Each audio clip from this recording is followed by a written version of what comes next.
Well, hey guys. What's going on? Hi. A lot of microphone tests apparently.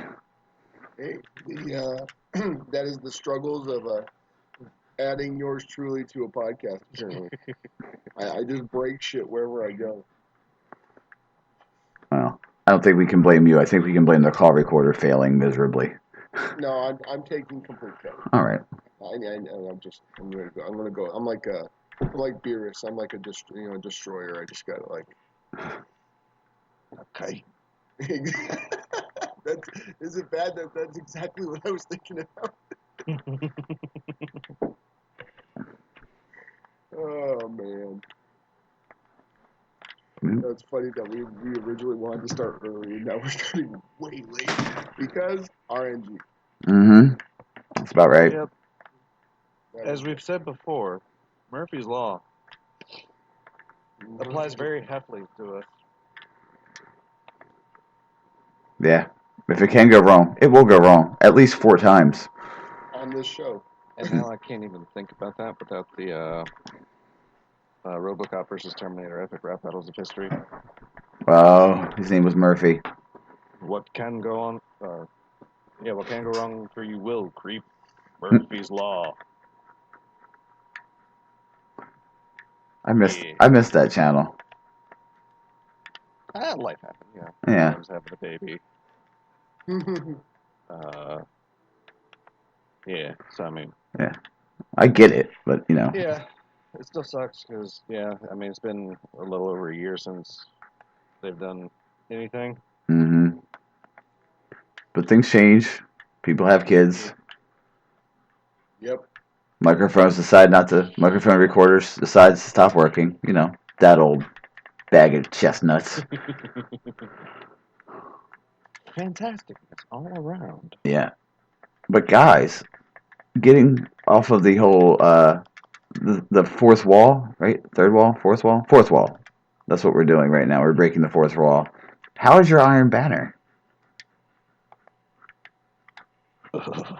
That good, huh? Bad. I mean, I don't know if I've had an experience in PvP this bad in Destiny as a whole yet. I mean, it is literally me, Des, and Aaron were playing, and literally we were just running into squad after Mm-hmm. squad after squad after. And it's just, Now, the hilarious thing is, you say that, but welcome to my normal solo Yep. queue in Iron Banner. That's my normal. That's my normal PvP. that is just, Mm-hmm. man. I would never play, if it was like that to me, I wouldn't do it. I wouldn't play. Well, that's like I said, that's my normal experience. Is I ran my head against squads, which actually is probably why, like I said, in those instances, which I'm not saying, we're neither here nor there, but I was at the top of those leaderboards because that's my normal environment, having to predict squad mentality. But that's where I learned that, is because that's like my normal PvP experience. God, that's terrible. And that's why my best counter is against a group of randos that don't work together and they're like all over the map. Mm-hmm. I can't deal with that crap. That's funny. I can't deal with the chaos. No, oh God. I mean, just the.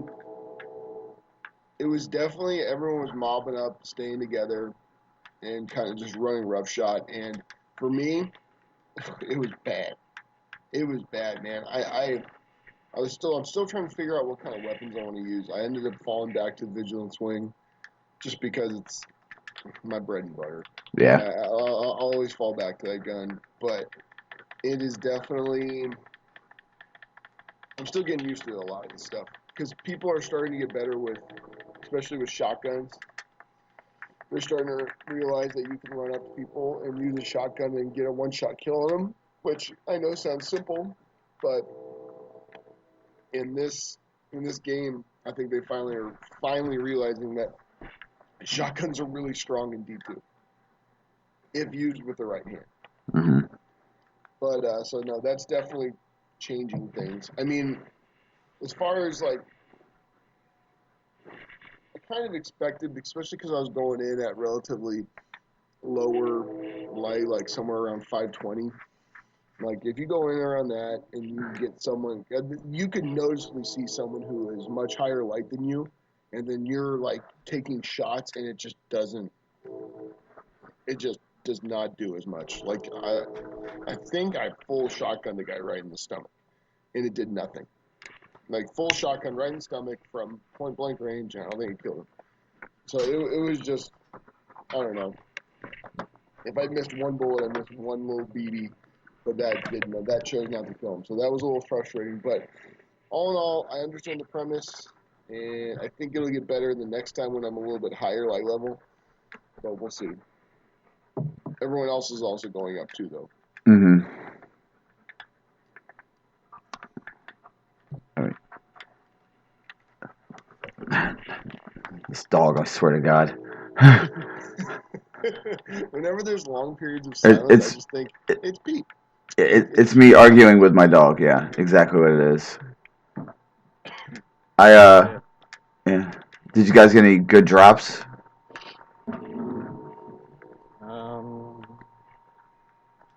I mean, 'tis the season of random rolls. Yeah. I was just gonna say, you could theoretically say, if it's got a good roll on it, you could say anything has been a good drop. But I don't know, but the scout rifle that Saladin sells, if you complete that bounty, is actually a pretty decent roll that I picked up. I mean, it's what's got it called? Talon of the Eagle. Okay, I It's have got that one, but it doesn't have a great roll. Yeah, the vendor roll on it is outlaw moving target, so it's not awful. Nice. Looking through dim. I know that's like I can sense all of us looking through dim. Yeah, I just haven't gotten anything like super fantastical. At least as far as banner traps go. I mean, I've gotten quite a few. No, I got a misfit. I got a misfit that was alright, but nothing really Iron Bannery that has been. I've gotten some good armor. Mm-hmm. Good armor off of it. I mean, the armor has been. I think it looks really cool. The rusted look kind of thing. Keeping it very samurai too. Oh, that's Like Shogun, I guess would be the way to put it. Like a Shogunate armor. I like it. Actually, I think it's hilarious. I hear a lot of people like, "Oh yeah, this set of Iron Banner looks even more like feudal Japan." It's like, no, they had that feel almost perfectly with season one. Mm-hmm. But people. Season 1 was the most, in my opinion. It was the closest. It was like literally just feudal Japan armor. That's what they should have called it. That was by far and away, because I mean, you had, let's see, you had the Titan with the side horns on the Iron Banner helmet, and let's see, who else did you have? You had the Warlock. Didn't he have like a frill kind of behind his head? I remember. Yeah. And then, and then the hunter looked like Shredder from Ninja Turtles. Exactly. It's like, okay. It was dope. And I've had about 6 or 7 Swarm of the Ravens drop. I've dismantled every single one of them. Okay.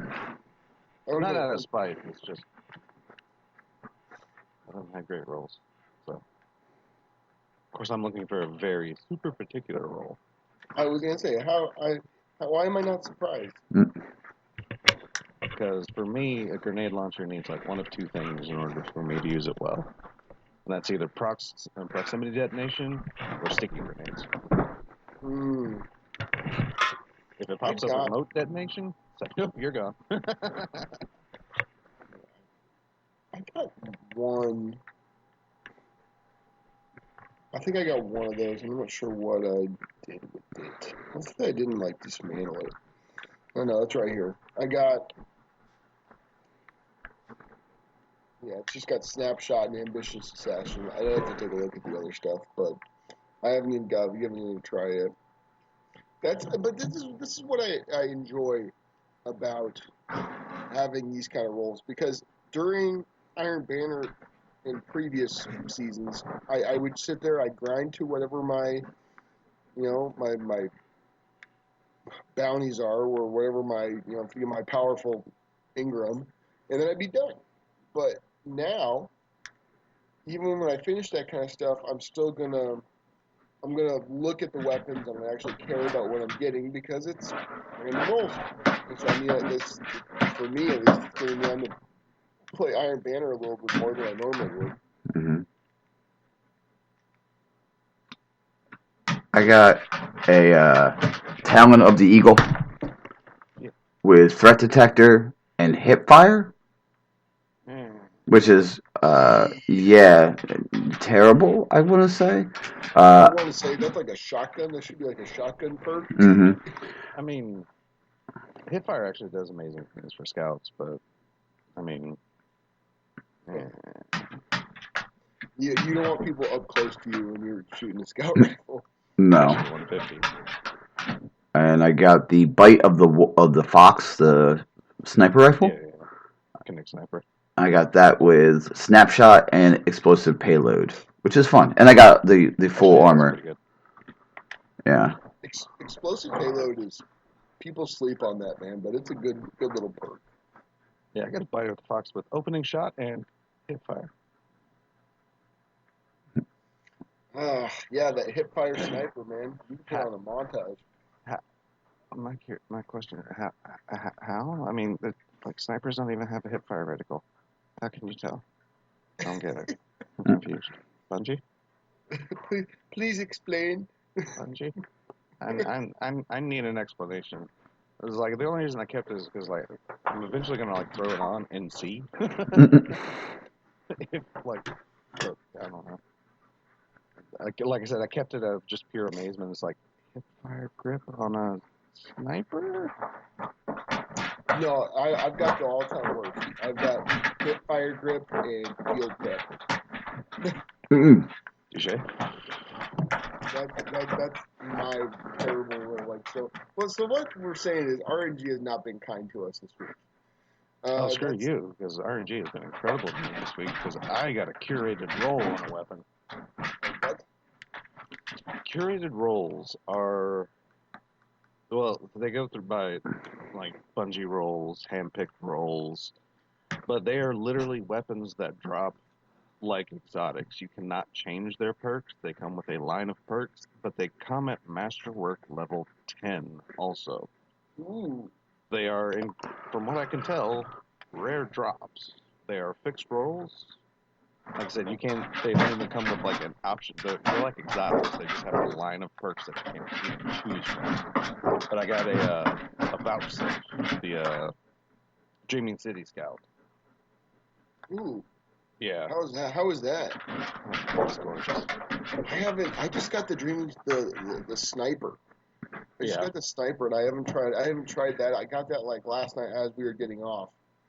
But Yeah, the roll on it is. Is that the one with like the really wicked like blade hanging off the back end of it? Could be. Cannot confirm currently though. They came with fluted barrels, got flared magwell, dragonfly, and Zen helmet. Dragonfly is fun. Oh, the entire and the masterwork is stability. Mm. So it is just Laser beam. it's gorgeous. I love this thing. Now I just can't wait for the freaking scout rifle buff to PvE. Yeah. And then I can actually use it. next patch is what 15% or something like that. Yep. That is well. At least they acknowledged it early. I'm hoping that the patch comes relatively quickly. All right. Because I'm a scout rifle user. I love using scout rifles. I feel like they're like so utilitarian. Like they are like you can use them for everything. And I love setting up a long range and then like a short range like shotgun or something to have close range for my. I feel like there's better options in the energy slot with close range weapons than there are with long range weapons. At least that's what I personally think. Who buys that dog that toy? Who bought you that? Who gave a dog a tin? It's basically a tin can wrapped in like a crunchy paper, and he's like, "Oh, I love it. It's his favorite thing." And I'm just looking at it like, who gave that to you? Like, why would they do that to me? You hear it? Oh yeah. Pete, come on, buddy. Yeah, I definitely hear Mm. that. That guy sounds like he's working in a junkyard. Well, he is my JYD. Or he's like a homeless person digging for some cans in a garbage can or something. I'm telling you, man. I can't win for losing. That's like when you sit there and you're at like your kid's birthday party or someone sends like, your kid like the most annoying toy in the world, and then your kid falls in love with it and then just plays with it nonstop all the time, and you're like, you can't take it from them because they love it so much. But then that's one of the ones where like at night you like take the batteries out and go, oh god, yeah, it stopped working. Oh, I don't know what we're gonna do. I don't know what happened. Imagination land. Imagination Then, land. but then my goddamn kids are getting too smart and they're like, Daddy, put the batteries in. It's like, oh no, no, oh no. I said no, it's broken. It is broken. We don't have any batteries. Like just thinking of anything. Keep But said like dead batteries around. Put those in. Nope. See, it's still not working. oh, that's a good idea. Get batteries around. Oh man, that's a move right there. Oh, that's a good move. No, because oh man, my 4-year-old, he's learning that he can talk back. Mm. Oh my god. Oh god. Because my 7-year-old man, he never talked back. You tell him something, even to this day. You tell him something, okay, daddy, and he does it, no problem. 4-year-old, why, and it's like, oh son, I love you so much. The Y phase. It's why, and then it's no. It's no. The funny one is my 2-year-old picked up no, like he says no for everything. You ask him if he wants a piece of candy, no, and then he still wants it. So he thinks no is like the universal thing, which I can't disagree with him. But so he'll like he gets all excited and he's like, no, when he wants something, he'll say no. It's kind of funny. I'm not gonna lie, it's kind of funny because he just repeats no. But no, the 4-year-old man, oh good lord, he's killing me right now. He's too smart. That's the other thing. He's definitely got his mom's brain because he's already smarter than dad. The worst is when they figure you out. It's not difficult to figure me out. When they figure out the puzzle, when they're looking at you and you can just see their mind like tick, tick, tick, tick, tick, and you're like, oh no, anytime now they're just gonna. And then the next thing you know, it's like, I got you. There you are. So When they know what your reaction is going to be to something way in advance, and you can tell that they've already been preparing for it. You're like, oh god. I was like, they're learning. it's a scene from the 13th Warrior. Where did you learn our language? How did you learn our language? I listened.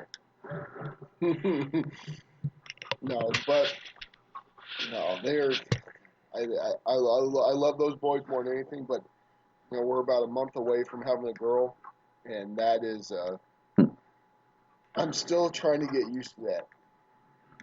I am I can handle boys. You get boys, you grab them, you throw them in a room, they beat the shit out of each other, you kiss some boo boos, and if they survive, it's just one of those things. You hand them some goldfish, you give them something to drink, and they're fine. Girls, on the other hand, I have no idea. I have no idea, and I'm terrified. If you can't tell, folks, I'm terrified because I am like a month away from having a little baby girl, and I have 3 boys. I'm just like, I'm trying to hide it from the wife because like she's all excited, but I am like petrified. I'm like petrified of this, man, because I don't know what to do. She already owns me. I've already bought her 4 dresses. She, has, she doesn't. She doesn't even exist yet. Like, she's not even in this world yet. And I am already buying her dress. We were walking around the LA County Fair, and yours truly just like is walking through like the wares section. All of a sudden, I see a like a Dodger little Dodger dress, like sundress. I got that for her. I see this purple dress. I'm like, oh, I gotta get that for her. It's like everything. It's like, oh my god, I'm broke. I'm broke. I have no money. Like I used to have cash in my wallet. Now I have nothing. Oh god, and it's only gonna get worse. It's only going to get worse. Yeah, because oh god, and it is rough. It is rough right now because I mean, you guys know this. Like the last part of the pregnancy, man, is just, especially how hot it is. It's cooling down a little bit, but it's still like goddamn 90 something degrees here, and it is just rough on the wife. And if it's rough on the wife, then you know damn well it's gonna be rough on my ass. Mm-hmm. Oh I man. think we still have like 100-degree days. Yeah. Oof. I'm just happy. I actually turned the air off finally, which is. It's sad that when you work in an warehouse and you're working in the area that doesn't have all the AC, Mm-hmm. because it's just cases and stuff, and you don't work in the candy department where they need the AC to maintain the product. But just in like the warehouse where you just get giant freaking fans, there's your AC, and it actually feels better inside than it does outside. Oh yeah. Oh That's yeah. that's a sign of bad. When you walk out and go, man, it's hot. That's bad. Okay, what's it called? So, Doug, let me picture. So, part of my job is I have to be like a rules official, and I have to like go out on the course and walk the course, and I've got to like paint like out of bounds lines, I guess you could say, and do a bunch of painting all around this course. Well, golf courses are fucking huge. Yeah. So I have to like fucking, and there's certain spots where a golf cart will not fit. So I've got to like huck my way up all over these hills, freaking painting lines and just in full golf attire, like golf shirt, golf pants, slacks. I mean, it's just fucking terrible. Sweat not. I look like I jumped in a pool when I finished doing this crap. That's why summer is great for business because there's a lot of people, but good lord, it is a pain in the ass for maintenance. Oh my god, it's terrible. I truly knew the answer to that question we had last week about uh, uh, sticky balls or swamp ass. I definitely was able to. This week was definitely an experience in that. I was gonna say I've only been golfing a handful of times. How big is that course? Is the course? The course is a typical course. Like a course I was just at was at 100 was on 144 acres. Ugh. This course, my course now is like on 90 something acres. So I mean, Ugh. it's a smaller course, but it's like in a metropolitan area. It's like kind of hidden away where if you could literally drive past it and you probably wouldn't really notice it, but because it kind of dips down. It's an older course, but no one wants to hear about that bullshit. No, it's a big fucking. There's courses there's courses that I've worked at where they're literally built on top of a mountain and they just kind of rotate or they go around the mountain and you're literally hiking up. You've got guys crash. I mean, I've seen guys crash golf carts down like cliffs where like they literally could drive it off a cliff if they didn't. This is before the days of where you could control where the cart goes and like where you can like zone off certain areas kind of thing. Mm-hmm. But now you can't do that. Well, now you can do it, but before you couldn't. So you get a guy who's not paying attention, has about 20 beers in his system. All of a sudden, he takes a right turn at Albuquerque, and ends up going like face down on a 45-degree angle, going like down a freaking hill. Can't stop, flipping carts. I had a lady almost drive a freaking golf cart straight down a hill. The only thing that saved her ass was a freaking palm tree. Otherwise, she drives straight into a lake. Like, and there was no reason for her to get anywhere near where she was. I don't understand how she got there. She literally, I watched it happen from the pro shop. I'm just sitting there drinking my coffee, and I'm looking out, watching. And all of a sudden, I just see a cart go over the concrete barrier. It goes in between two tee boxes and goes straight down a hill. And the last thing that's right in front of the water is a palm tree, and she hits the damn palm tree. Otherwise, that cart's in the lake. And yours truly is not getting it out. They don't pay me enough for that shit. It's. I mean, it took some skill because she dodged two concrete barricades, right?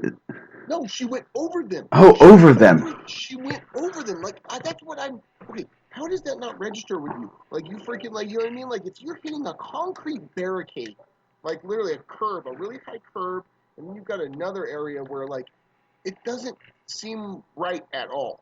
You're driving in an area where no one's supposed to be, and all of a sudden it's just boom, boom, and you just see her, and her hands are all locked up, and she didn't even want to get out of the freaking, she didn't want to get out of the golf cart. And I was like, and she just like looked at me, and she's like, I don't know what happened. Mm. Yeah, okay. I guess that's how people like drive through like farmers markets and stuff too. But I don't know. Yeah. Like, I could literally write a book about all the dumb shit that happens in front of me while working public and private golf. I mean, and it's something where someone who has never played can completely relate to it, because some of the stuff is just pure common sense that you just don't understand where people get their shit. But I guess that's just normal life. But oh my god, man. See, like, you get me going on shit like this, I can talk for forever on this kind of stuff, because I've got a lot of pent up, like, and the problem is I'm not working public golf anymore. I'm working private golf, so I've got to kiss some ass, and that's the worst. Oh, so you got like rich clients? Yeah, so I've got rich people who they do dumb shit, and oh god, like, if it was public golf, I would totally call them out on it, but it's private, so it's like, oh yes, oh thank you, have a great day, oh yeah, good to see you. And it's like, oh no, you're really a dumbass. You freaking almost just killed yourself, and I don't know how you have a license to drive. Like stuff like that, you know? Like, you're just, oh god, I'll be dealing with that later too. Oh yeah, because you got work today, huh? Oh yeah, oh yeah. No, the weekends are a busy day for me, but it works out okay. Like I said, I told you guys before, because I'm an early bird. I wake up. I mean, I can sleep in if I really wanted to, but for the most part, I wake up about 5:36 a.m. every morning. So for me, it's actually works out pretty nicely with the time we actually get on. But it's dude, it is an interesting occupation, man. I'll tell you that much. Oh, I Being an bet. EMT, when I was an EMT, there was a hell of a lot. It was a lot more simple when I was an EMT, which stuns people. But it was a lot more simple. Like, find hurt person, fix hurt person, or transport hurt person. That's pretty much, like, you know what I mean? Like, wait for something to happen. Mm-hmm. Like, I almost just swallowed my entire thing of tea down the wrong tube. Oh god, I'm gonna die. Okay, guys, it's been a nice podcast. Thank you. I am now officially gonna die. Oh Lord.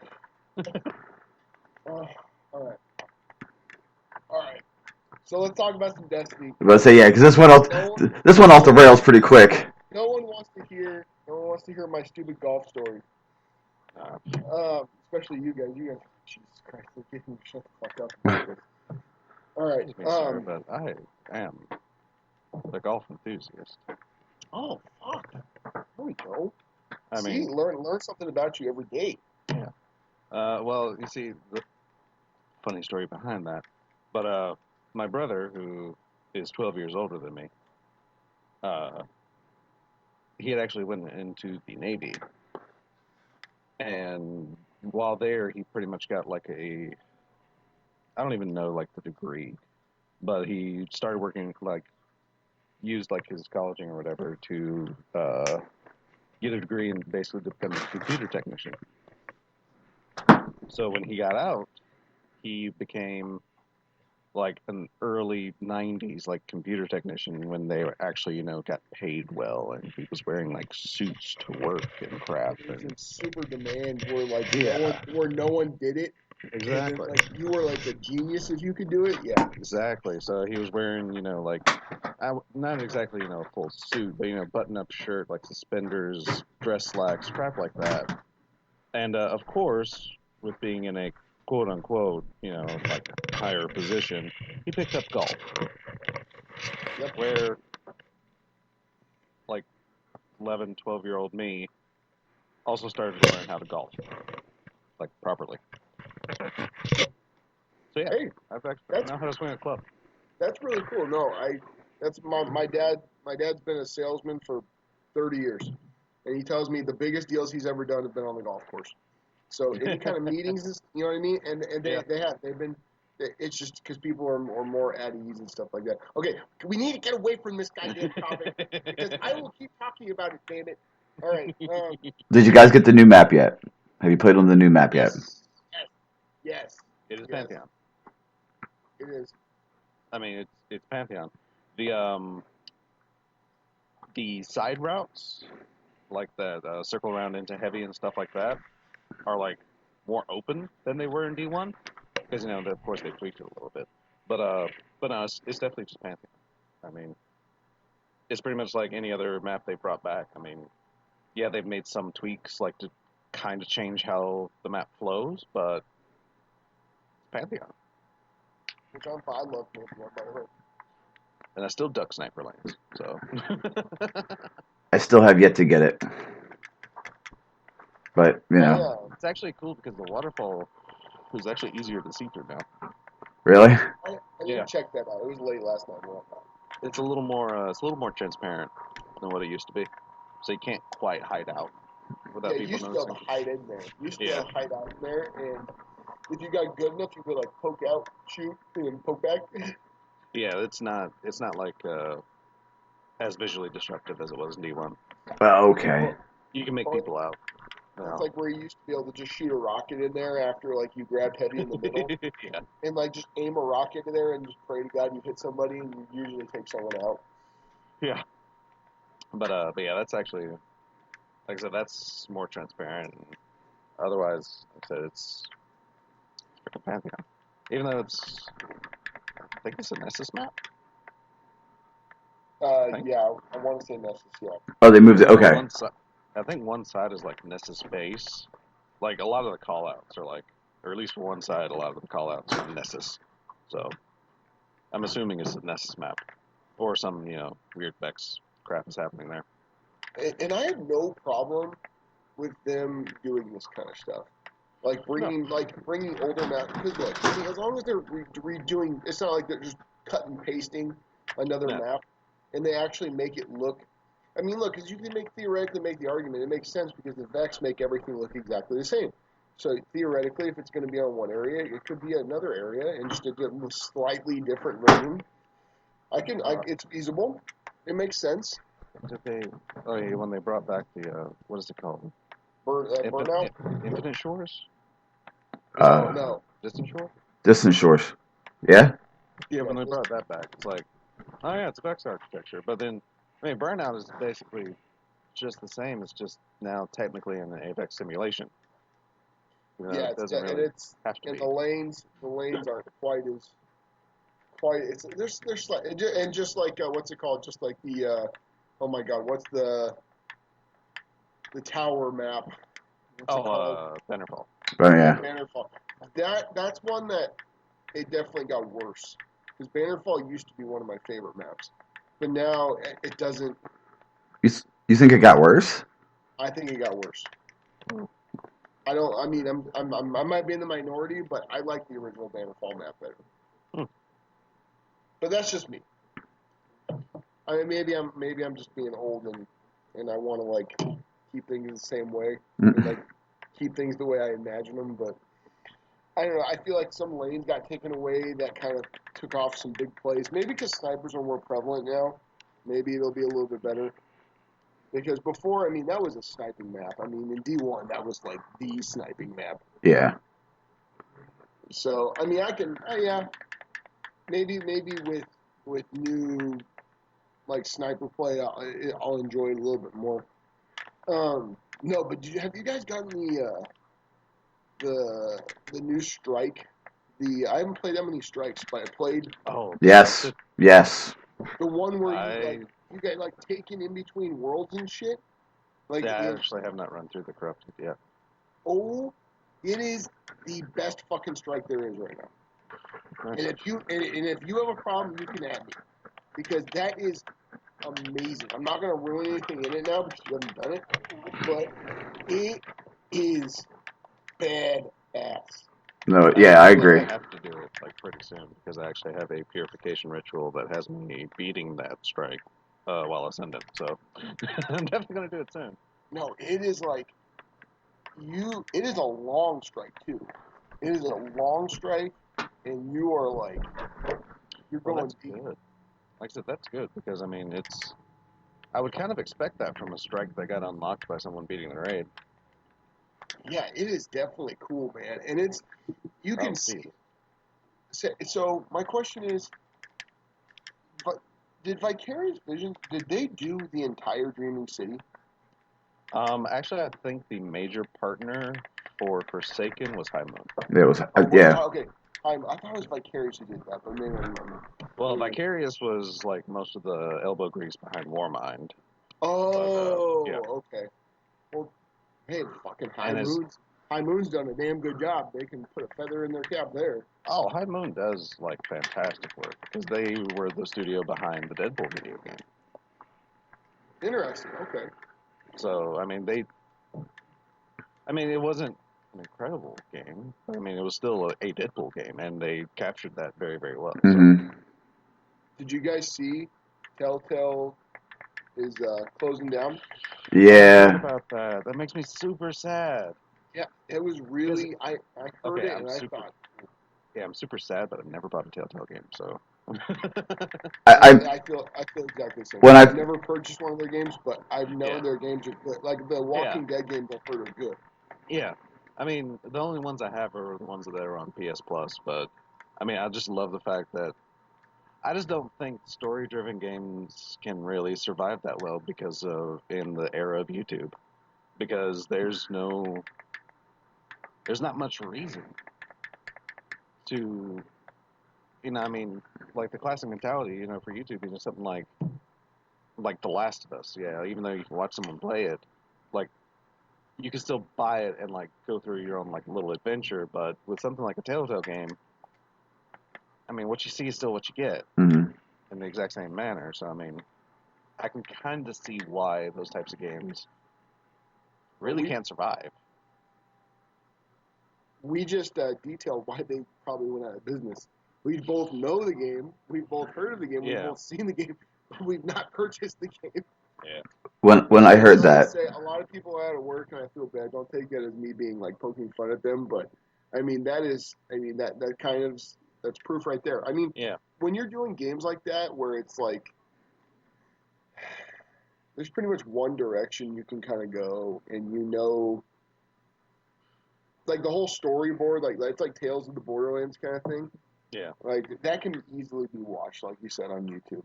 Yeah. And that's the one thing I don't like. That's the one thing I don't like about this generation. Everyone wants to watch it on YouTube. Everyone wants to watch it on YouTube, and they don't, or watch it on Twitch or something like that, and they don't play it for themselves a lot of times. And then they get a generalized opinion of a game or generalized opinion of something that someone else said, and they adopt it as their own. And now I'm going to go down a whole path where I'm not going to go down that right now. I mean, but that's an entire issue with a lot of the Destiny community.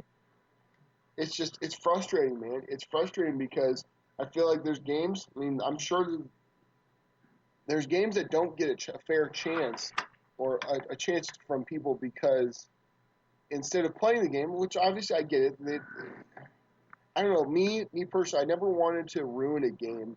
I never wanted to find out about a game before I played it.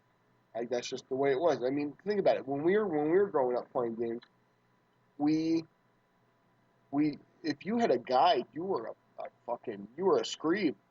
You know what I mean? You were if you had a guide to the game to most of those games and you looked at the guide before you played the game, that's like a weak move. You gotta like suffer for it for a little bit first. At least that's how I took it. There's certain games I guess you would need a like a guide or something like that. But for me, like I never wanted to ruin anything, and now it's like people know the entire game before they even load up into it.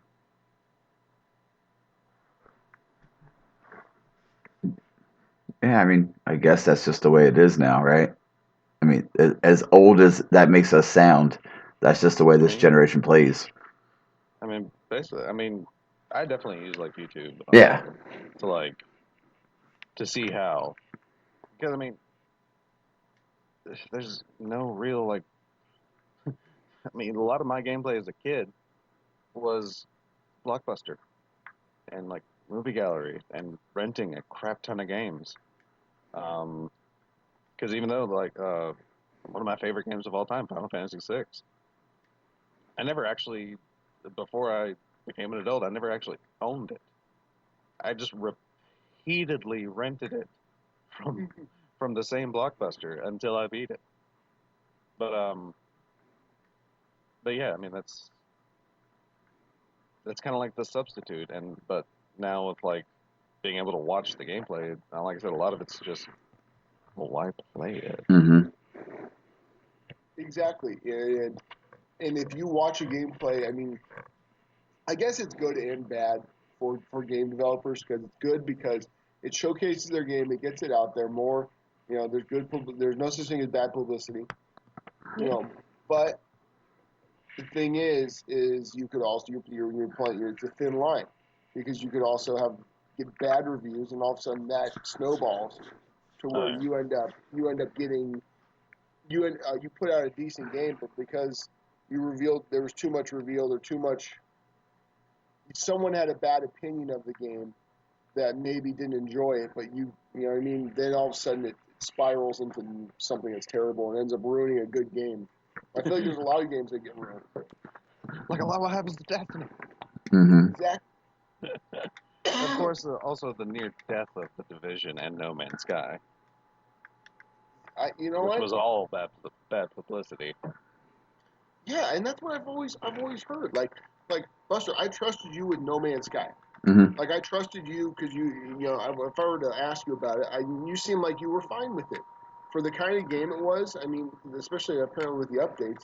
But that's a game that I heard they promised too much and then just couldn't deliver on all of it, and now they're getting better. And like Yeah. I said, I mean, now my feelings have changed. That game is just I can't play it anymore. But it's also a personal type of thing. You know, I don't like flying.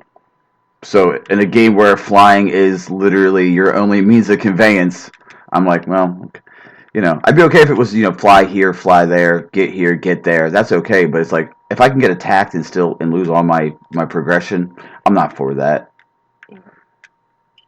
yeah, that would get a little frustrating. Yeah.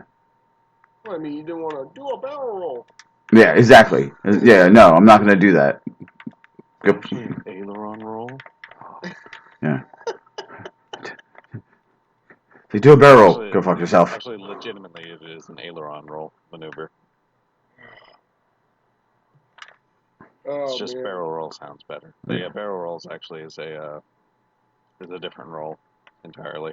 Buster, is it bad that I just went back to the fork in your where you guys talked about the guy flying over No. the I just went to that right now with the guy who stole the plane. Yeah. It's weird things happen, man. Oh man, but um, but no, I mean honestly, when I heard about that one studio, Telltale closing down, I thought this may be a wake up call for a few smaller places for a few smaller game developers. You know what I mean? Because Hmm. that's and they had some decent titles. I mean, they had Walking Dead, Game of they had a Thrones. lot of Oh, and they yeah, were doing incredible things with their Batman series too. That's what I heard. I heard the Batman series was good as well. That was So- one I actually stopped watching, and I was considering buying that one because of just like because I watched like the first season or two of Batman, but then just like seeing just the trailers for the new season and like how interactive they were apparently trying to get with like the Joker character and like all that, and what I already knew is like I might actually have to like buy and play this for myself because this story is actually super interesting now. I mean, it was interesting before, but it was just getting like, holy crap. But yeah, No, I mean, but it's the realities of the industry they're in.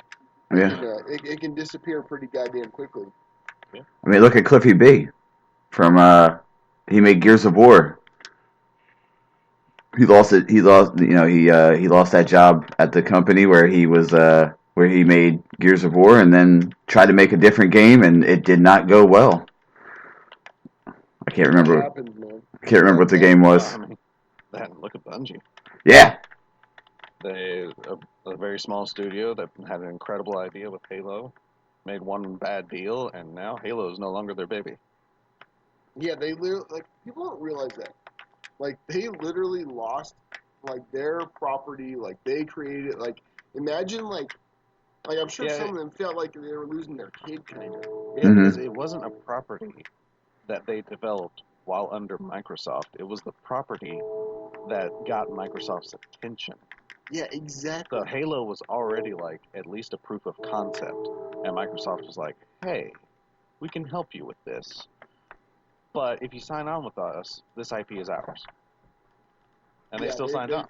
They sold, but you know what? Probably them signing on was the reason why we got Destiny. Mm-hmm. Oh, yeah, for sure. I mean, Because I mean, they were able to start putting a lot of resources into the game, and but it's crazy that that's a whole step of this thing that people never think about. It's just the intellectual property of it, and how much these studios are investing and how much they're taking back. Like people think that like Bungie is making all this crazy money off of Destiny.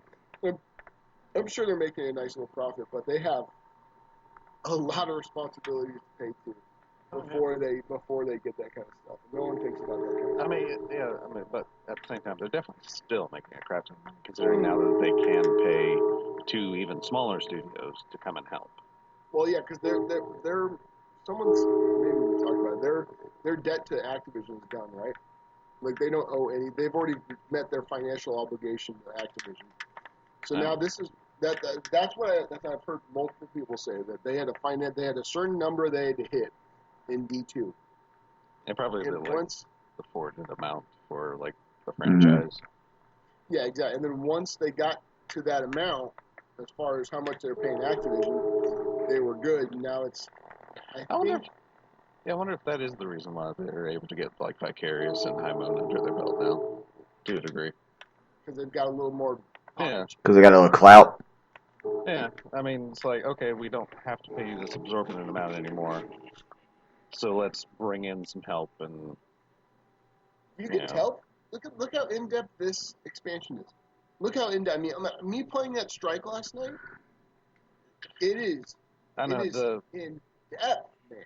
Yeah, my initial perspective of it was, I mean, it still might be, but I still believe Taken King was a little larger. But at the same time, as we're finding out, it's like I think they dedicated a lot more resources. Well, pretty much like their goal that they've mentioned many times throughout this development is they wanted this game to actually like evolve and like pieces of it to come through, little by little. Yeah. And while the initial thing did not, initial Forsaken did not feel like super, super large, like Taken King, after you finish the campaign, then you have the entire Taken War thing happening just right then and there. And it was across every map. It was across every map, and then you had the Dreadnought, which was huge. Yeah. But this is something that, it happened, but now, well, like I said, with the Corrupted Strike, I mean, these maps that have shown up post fact, and we're still not even through a full cycle of the Dreaming City yet, even. So, Yeah, because they like I said said, Dreaming City is always going to be changing, correct? yeah, it's like on a 3-week cycle Yeah. that actually didn't start until the raid was done. That actually started the the big 3-week cycle I think that they were talking about, because I hear people mentioning that there's basically 3 states to the Dreaming City. There's the like a waning curse, curse at full motion, and then like a waxing curse or something like that. Oh, Basically that like is cool. phases of the moon. And we found out like at this reset, Petra even changed location. Yep. And like the Dreaming City is now apparently like in the middle of its curse phase. Okay, maybe. Okay, So next week is probably going to be a whole different phase. is that like? Okay, is that why there's like a bunch of like little? Are those black dots always there when you're walking I around? don't think so. So maybe that's why those black dots are there, Mm-hmm. because it's during the curse. Because I thought there was something on my fucking TV. Yeah. I thought there was something on my TV. I go, holy fuck, what happened? Like I spilled something on my TV, and all of a sudden I walk up and I'm moving, and all I see the dot move. I go, son of a bitch. Did one of the kids sneeze on the TV?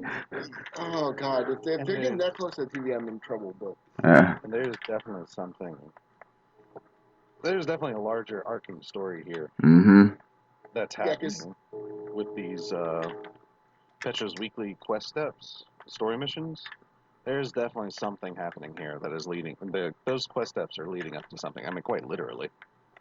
oh yeah, Because we're doing all that stuff, and you know what? I normally get bored after about 30 minutes, and then like the kind of patrolling, and I honestly I'll end up almost starting to fall asleep because patrolling, and I love grinding. Don't get me wrong, but for some reason my brain goes into sleep mode. But last night we were grinding, and I was wide awake. I wanted to keep going because I found all that, especially when you're ascendant. When you're ascendant, you find all like little just okay. Perfect example. So when you're going to the observatory, and you go through that like that blue archway, and you're kind of going along, right before the observatory. If you're ascendant, it's on the way over to the ascendant challenge. That's this week. So by the way, that's a son of a bitch. I want to talk about that. So all of a sudden I look to my left and I see like a sliver of like platform. a walkway appear. Yeah. And I'm like, oh fuck. I go, what is this? And I tell everyone, I was like, oh my god, guys, come on, I found something, I found a secret. And the wife gets over here, the guy in our clan who we were playing with comes over. He goes, okay, what is it? I go, I don't know, let's find out. So we jump. It was literally just a shortcut to another area. It was literally just a short, just a walk, like a two jumps, and then it's like it saved you like a good 30 seconds. But that was it. So I was a little disappointed with that. But I mean, but that kind of shit's been happening though, where like I'm actively looking for stuff. Yeah. I'm looking for the cat things. I'm looking for everything. Yeah, like for those that don't know, like when you're ascendant, you basically get dreadnought-esque like semi like not visible platforms, but while you're ascendant and you hit like the specific visual range in front of you, they start appearing and becoming solid for you while you're ascendant. Yep. You see, I never got that. Like, I didn't know how those work. 'Cause I get like I think it's the tincture of Queen's foil or spin foil or something like that. Yeah. And I'm looking at it like, what is going on here? Tinker toy. Yeah. Something. Tincture, yeah. And I was like, what? And I'm like, what do I do with this little bit? And then I'm like looking at it like, okay, I'll figure it out somehow. But now, Yeah, it makes the ascendant portals appear. It is actually apparently the way to get a lot of the like regional chests, because a lot of those regional chests are actually hidden with these invisible platforms. Oh. So yeah, so I there's a lot. I didn't know about that. That's gonna be a bitch when you're trying to get them towards the end. Oh yeah, but yeah. So there's even a specific triumph where to find all of the chests when the curse is at its weakest. Really? I don't know what that means, but you know. Does that mean like the following week, next week when it's waning? Mm. I don't know. Like I said, That would be I don't. that's like a time gate inside of a time gate. Like that's like Well, that's the thing. That's one thing Destiny Inception. Yeah, I think that's one point I was going to mention. I think with this expansion and working with High Moon, I think Bungie is actually learning to. They're kind of like, because of course they're good with like the carrot on the stick, but every expansion before, like pretty much all of the content is there at release, and of course everyone consumes it, and there's nothing to do, blah blah blah. But I think Bungie is actually learning to not really cut back on the content, but basically the way the Dreaming City and the way the stuff evolves, they're learning to basically pace the content a little better. Mm-hmm. Yeah, spread it out. Yeah, and I'm just super glad they're not afraid to do it because all these new challenges and crap that they have us doing is definitely keeping like a lot of players busy, and that way these little bits, like these little morsels that are like I said, just constantly evolving and coming out, are enough to, or at least for me, to like really keep my interest. And it's like, what's going to happen next week? what's this going to do next week? Like, I've never had it that I get off of work at 3 a.m. and I'm like, I could do 2 hours of Destiny. I could grind 2 hours before I go to bed. Because normally, like, I'll take a shower, I'll eat something, I'll watch a little TV, and then I'll just say, screw it, go to bed. But now I'm like, Yeah. I wonder what Petra is going to drop that hot new rap verse, because that's what she looks like this week. Looks like she's about to do like a mixtape. I've seen so many tweets. It's like I've never been gayer in my entire life. And it's like the picture of like Petra's current pose, and it's like, yeah, okay, I got you. Yeah, I see it. Someone sent me one. It was Petra in that position, and then it said like Anaconda. And to that, I applauded. That's funny. Yeah. So I mean, so next week is definitely going to be a new phase though, for certain, because there's still an entire another area where Petra can appear that she has not yet appeared. So I think next week is going to be another unique phase Mm-hmm. that we haven't seen before. And like I said, I don't know if it's like exactly waxing, waning, or whatever, but I think I don't know. This might be like the boiling over of the curse before it like resets again, is what I'm thinking. So I think the curse is going to be even stronger this reset. That would be interesting. I think, Yeah, and then it'll like just like pull away. I think, but there's no way for me to know that. That's for sure. there's a lot of stuff when you're going around. You're just going, I bet this is going to be something later. You know Mm-hmm. what I mean? Like when you walk past it, like you see like the little nodules on the ground or something like that, and you're like, yeah, I bet you will be using this later And for maybe a public event or something. Yeah. And I love the fact that like there's visual representations of these phases though, not just like in the little effects, but the enemies. It's like on the loading area for the Dreaming City. I think normally it's like Taken and Scorn. But then when I loaded in this week, all of a sudden it's a whole bunch of Hive in that I area. was just gonna say, there's a shit ton of hive there. A shit ton of hive. Really? Yeah. Yeah, that starting area is now like populated by Hive. Like Okay. the other areas haven't changed too much from what I can see, but that initial area is like now mostly Hive and Scorn instead of Taken and Scorn. Yeah, it was high because they come in from the back area. They come in kind of like from the back. Yeah. And they work their way up, and then it's Hive and Taken were the two enemies that I was seeing a lot of. Scorn a little bit, but nothing. They still pop in for like certain things. Like I think high value targets, crap like that. Mm-hmm. Yeah, but nothing. Yeah, it's high value targets. One of those abominations. Yeah. Usually with a couple things, and that's about it. But Yeah. no, I mean, it's definitely not like the first 2 weeks that was like half Scorn, half Taken. no, but it was also cool. It was cool that like I was saying. So we were doing the Ascendant Challenge last night, and it is a son of a bitch, man. Like It is. and it's different. The first time I did it, okay, the first time I did it, it was Oh yeah, it was like a taking mines yeah, it was like mines, and then it changed. into the push jets. Yep. It was Yep. no, it was the other way around for me. It started Oh, off okay. with the push jets for me, and then went into the taking mines. Yeah, see, I was And the doing. mines keep respawning. Yeah.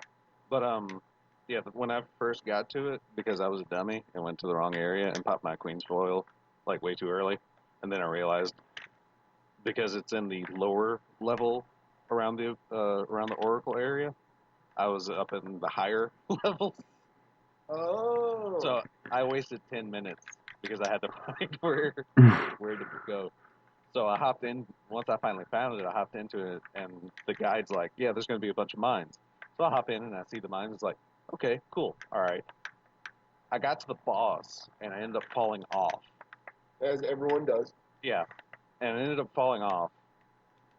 Um, and I had to go back in.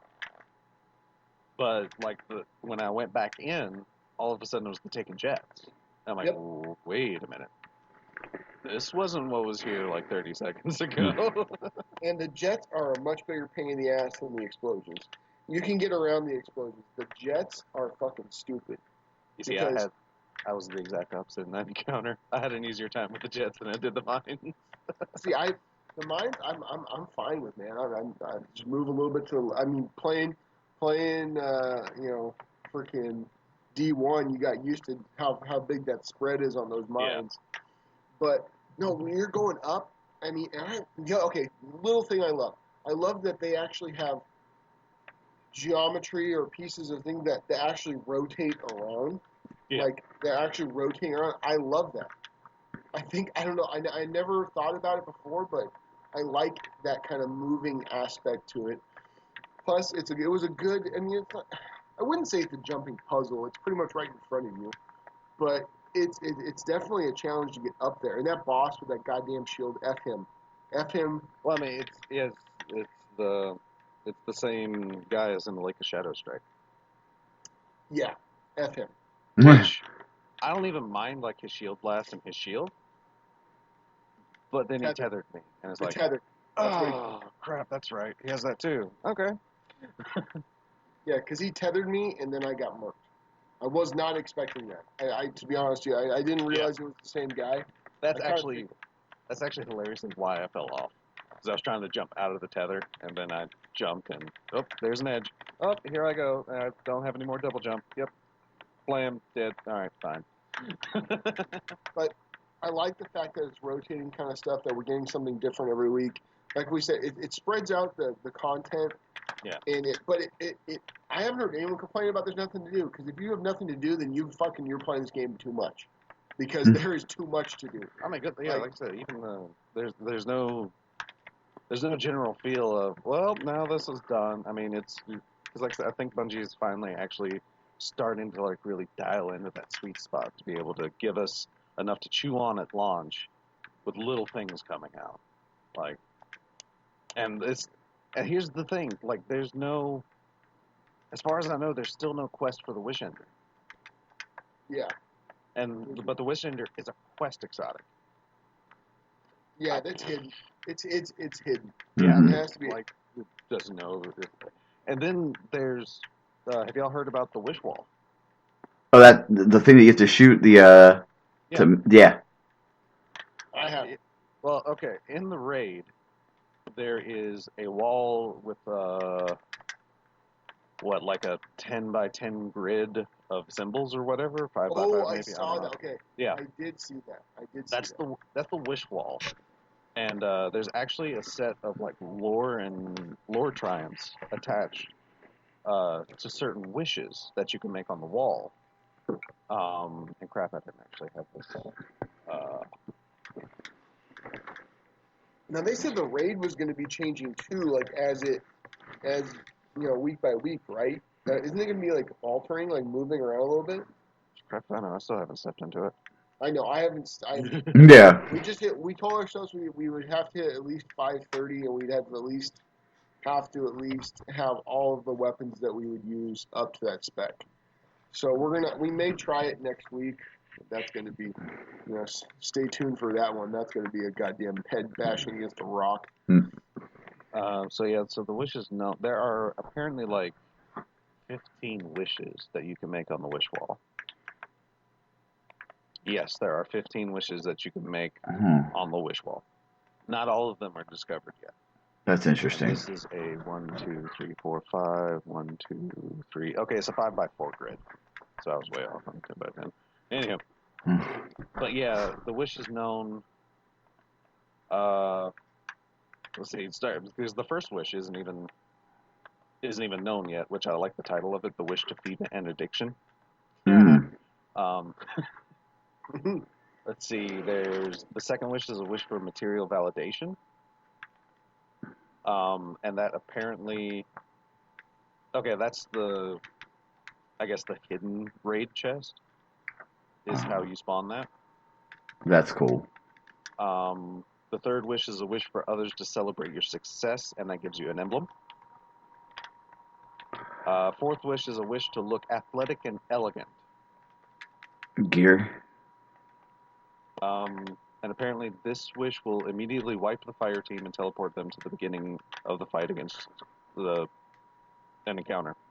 I don't want to say the name for spoiler reasons. The fifth wish is a wish for a promising future, which is another teleport like boss skip wish. The sixth wish is a wish to move the hands of time, which is another teleport encounter wish. Seventh wish is a wish to help a friend in need, and that's another teleport. Okay, which is actually very interesting because apparently you can skip encounters entirely as long as you know these wishes. So you don't need a checkpoint. You can actually put in like one of these wishes and teleport immediately to like a specific encounter. The wish to have it to do things. So yeah. The wish to help a friend in need teleports one of your friends who's never been in the raid to the final encounter with you. Here's an interesting one though. Is the eighth wish a wish to stay here forever? And when inputting this wish, it actually plays the original D1 song "Hope for the Future." Really? Yeah. Ninth, 10th wishes are unknown. The 11th wish, a wish to stay here forever, which this is one thing that everyone is kind of clamoring about right now, because it adds an explosive effect to headshot kills similar to the Grunt birthday party from Halo 2. Oh, that was so great. Oh, that was so great. And you just saw all the confetti coming out. Now, I've actually seen evidence of this, and if you remember the space herpes before Rise of Iron, Yeah. it's that particle effect just kind of like exploding out of like enemies in the raid. It is fantastic. 12th, 13th, 14th, and 15th wishes are still unknown. So yeah, so wish wall is very interesting. It's cool though. Yeah, okay, perfect. Like, I can't imagine. Can you imagine doing 3 characters, doing everything? No. Doing everything on 3 characters for a week? Like, you would have to be a professional streamer. So, like, to play that much. Because that is insane. Like, I'm doing one character, and then we're dabbling in another character. And that's pretty much it. I'm actually amazed on how much I can get done quickly on my hunter. But yeah, for my second character, my Titan, I'm like focusing on dailies. I'm not even like focusing on weeklies. I'm just looking for like the quick power play grams to get. That's what we're doing. Like last night we were finishing up all of our weekly stuff on our main character, and then now like today we're gonna work a little bit on our secondary characters, I guess you could say. But it's still goddamn. There's a lot going on, man. And we haven't even gotten to the TWAB yet. That's true. But then again, we can do that real fast because I'm taking a challenge this week. What's that? Because again, I hear a lot of shade when it comes to certain podcasts. I think I know. Delivering the TWAB faster than any other podcast. Challenge accepted. TWAB. Bungie's at EGX in Birmingham, UK. Clan Redeem is the people that got the Last Wish World's First. So even though you don't know them, you probably know that clan name. The raid unlocks stuff. Strike, maps, things. Starting September 25th, Breakthrough is coming. As of recording, Free Gambit Weekend is now, as well as a 2x Valor event. And there's been a lot of fixes and hot fixes. TWAB. Time. Yes.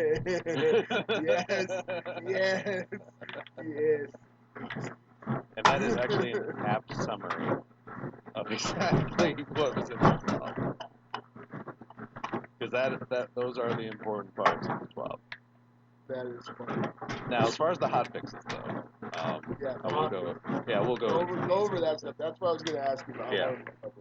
Yeah, because there have been 2 hot fixes since last week. One of which, 2.0.3, has attempted to fix the recoil issue for hand cannons on PC. It has fixed heavy and swordsman guards to now function properly on adaptive swords, which makes sense because those 2 guards were on the Titan and Hunter swords, which are not adaptive swords. So apparently they had to tweak those. They fixed a couple of issues in PvE, just a couple of small, like some people were not receiving a seed of light after interacting with the tree at the end of the mission Visions of Light. Let's see. They temporarily removed the Trace Rifle Mastery Triumph for platforms where players did not complete all objectives. This Triumph will change in a future release to be available on all platforms, which makes me wonder if the Wave Splitter is not the PS4 exclusive exotic, because that would be the only reason I would think of that's not available on all platforms. Mm-hmm. They changed the Persistent Blades emblem variant to require 40 Mastery Triumphs, whatever that is. They've added reconnection to be enabled in the competitive playlist. It has to match 2 conditions: that A, the match is still active, and B, a connection to the match can be reestablished. And players who rejoin matches will not be penalized for quitting a match should a rejoin complete successfully. Let's see, and activity reconnection has been disabled in Gambit, so that way there can be faster backfilling of lopsided teams. They fixed the Traveler's Chosen sidearm, which, as I had just realized as of starting to record and looking through my dim, it's not on my Hunter anymore.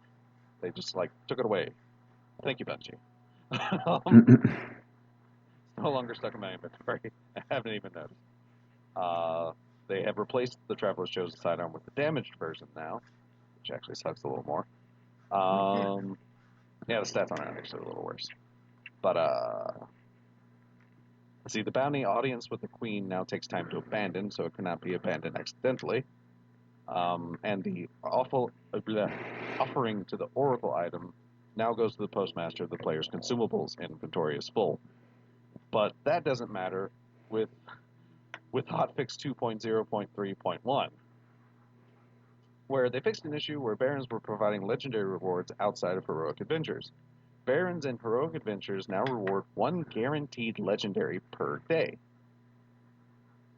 So yeah, so definitely do those daily for a chance at Baron specific loot, which are fixed roll armor things. The Titan helmet looks sick. Let's see, they fixed an issue where players can get stuck with the origin story or last dance weapons if they use the character level boost after obtaining them in Homecoming. And they fixed the issue. They fixed the easy mod components from the Braytech Legendary Scout Rifle. Mm-hmm. Why? I didn't get a chance to exploit it. Oh, I did.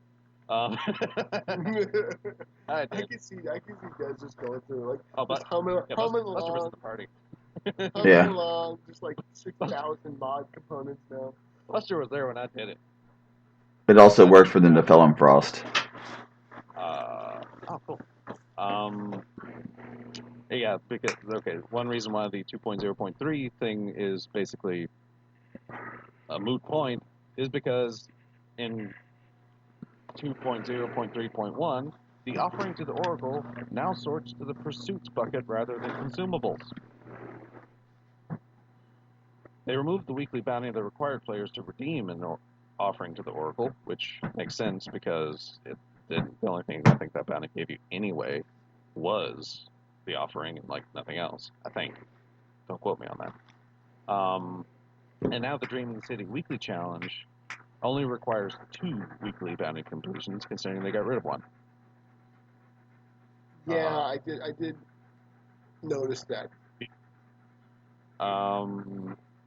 They fixed an issue where some enemies would improperly spawn chests after being killed.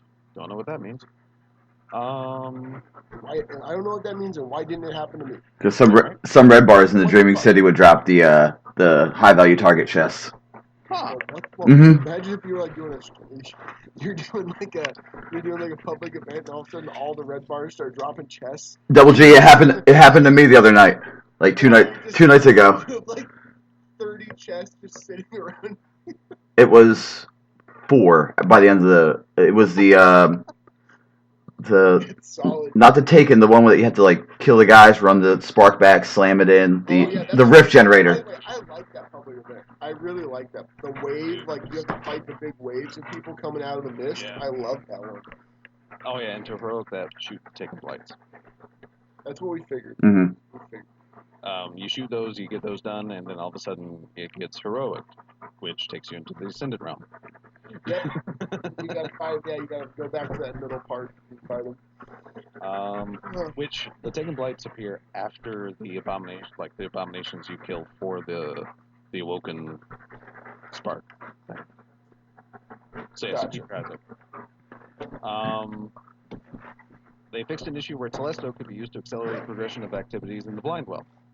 I knew they patched it. You were in Blind Well last night. Players may now progress the Cade's Will quest step by defeating either invaders or general enemies with hand cannons. Go fuck yourself. I don't know if I like that. No. I only like the change because that quest is situationally difficult, and not because of your skill against fighting against an invader, but if you run up against a bunch of teams that don't invade that much, all of a sudden that quest step becomes extraordinarily difficult and long to complete. Oh, I 100% get it, but I kind of liked it, because then it made it so not everyone had the gun. But it made you say that, but I was still killed a whole bunch before I even got the gun with it, so trust me, people were still going to have my gun. Oh, I get it, but I like things to be hard when it comes to Destiny. I like to have to work for what I want, and I liked that, and it was a tough step. Just like, perfect example, just like in the Chaperone quest, where you had to get all the hand cannon kills and stay above the certain, like that was tough. That was really tough. Yeah, but for the exotic, for basically the quote-unquote easy exotic of the expansion, I don't agree with that. Because, I mean, the Ace of Spades is like your campaign completion exotic. So it should be a little easy. Like, I didn't mind working for it. But it's your campaign completion thing. Yeah, exactly. I didn't think of it in that way. I didn't think of it like as the campaign completion. I just thought of it just as an exotic, Yeah. But I mean, I get what you're saying. If it was just an exotic, I could see it more. But considering, they built this thing up from the first moment you talk to Banshee. Go get Kate's gun back. I mean, put Aldrin in the dirt. I love it. I mean, and it's literally the exotic of the camp of this expansion too. Yeah. It's featured. I love when he says when he goes, just the thought of that guy holding Cade's prized cannon. He doesn't say hand cannon, he just says cannon. Prized cannon. Just doesn't seem right. Like, I love that. I love that, man. I like that he's actually gotten some good lines. Which is actually also the same terminology used in a lot of the Thorn and Last Word Grimoire cards back in the day. Cannon? To it is just a cannon, yeah. Yeah. Where'd you get that cannon on your hip? Oh, yeah, that's one of my favorite lore, like, where people have, like, reenacted it. Oh, yeah. God, I love that. I love that scene. Oh God, I love But those are the hot fixes. Time. And Bungie is aware of the issue people feel about scout rifles, and in an upcoming, or did we mention that? The 15% increase to damage for we scout rifles? generally talked about it, but we can go over it again. Just say it real quick. Yeah, Well, you did in passing. I was about to say, I literally just did also. So basically, next patch, hotfix, whatever, scout rifles will be getting, because Bungie actually admits that they did indeed nerf scout rifle damage in PvE, even though there was no patch notes for it. Kind of sketchy, but also it's the sketchiest thing Bungie's done in a very long time. So, but yeah, so that happened. But they are going to be giving scout rifles a 15% damage increase in PvE. So yeah, I mean, they were like I've said before. Scout rifles in PvE are so strong to me. I love using them in PvE.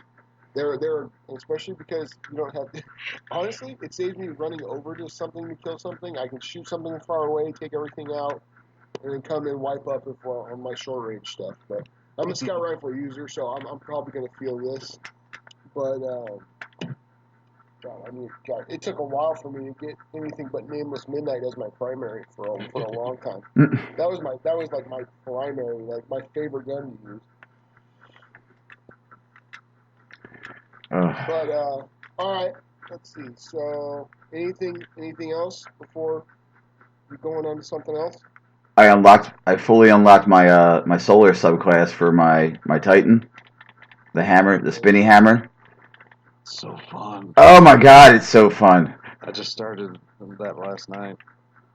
Oh, it's so much fun. It's literally like I don't want to say this because it's not. It's the Titan version of the knife barrage for from the that the hunters get. Yeah, it kind of is, but kind of not. Yeah. Yeah, I touch you when you go away. It's getting nerfed. That's I gonna get love nerfed. I love the sound of it. Like when you start spinning, like when you're hitting bosses or like enemies, and you just start spinning around, all of a sudden, just tunk, tunk, tunk, tunk, tunk, tunk, tunk, tunk, tunk, tunk, tunk, tunk, tunk, tunk. Like It's like you leave it's like leaving shoes in the dryer. Mm-hmm. I've got it. Yeah, exactly. Like I so love the throwing hammer. Yeah. Oh my God, is that so fun? I actually had a moment of like, because after I unlocked it, like I went to Access Black. I like went to toss it at a what are they called? The Polynesian enemies. Dregs. Is it dregs? It's Okay. a dreg. That was the word that came to mind. I was like, no, for some reason I was thinking that was hive. Anywho, but yeah, I like went to toss it at them. I missed, but I hit like the ledge of something above. It bounced off that, hit them in the back of the head and killed them. Mm-hmm. It's like, oh Mm-hmm. my God.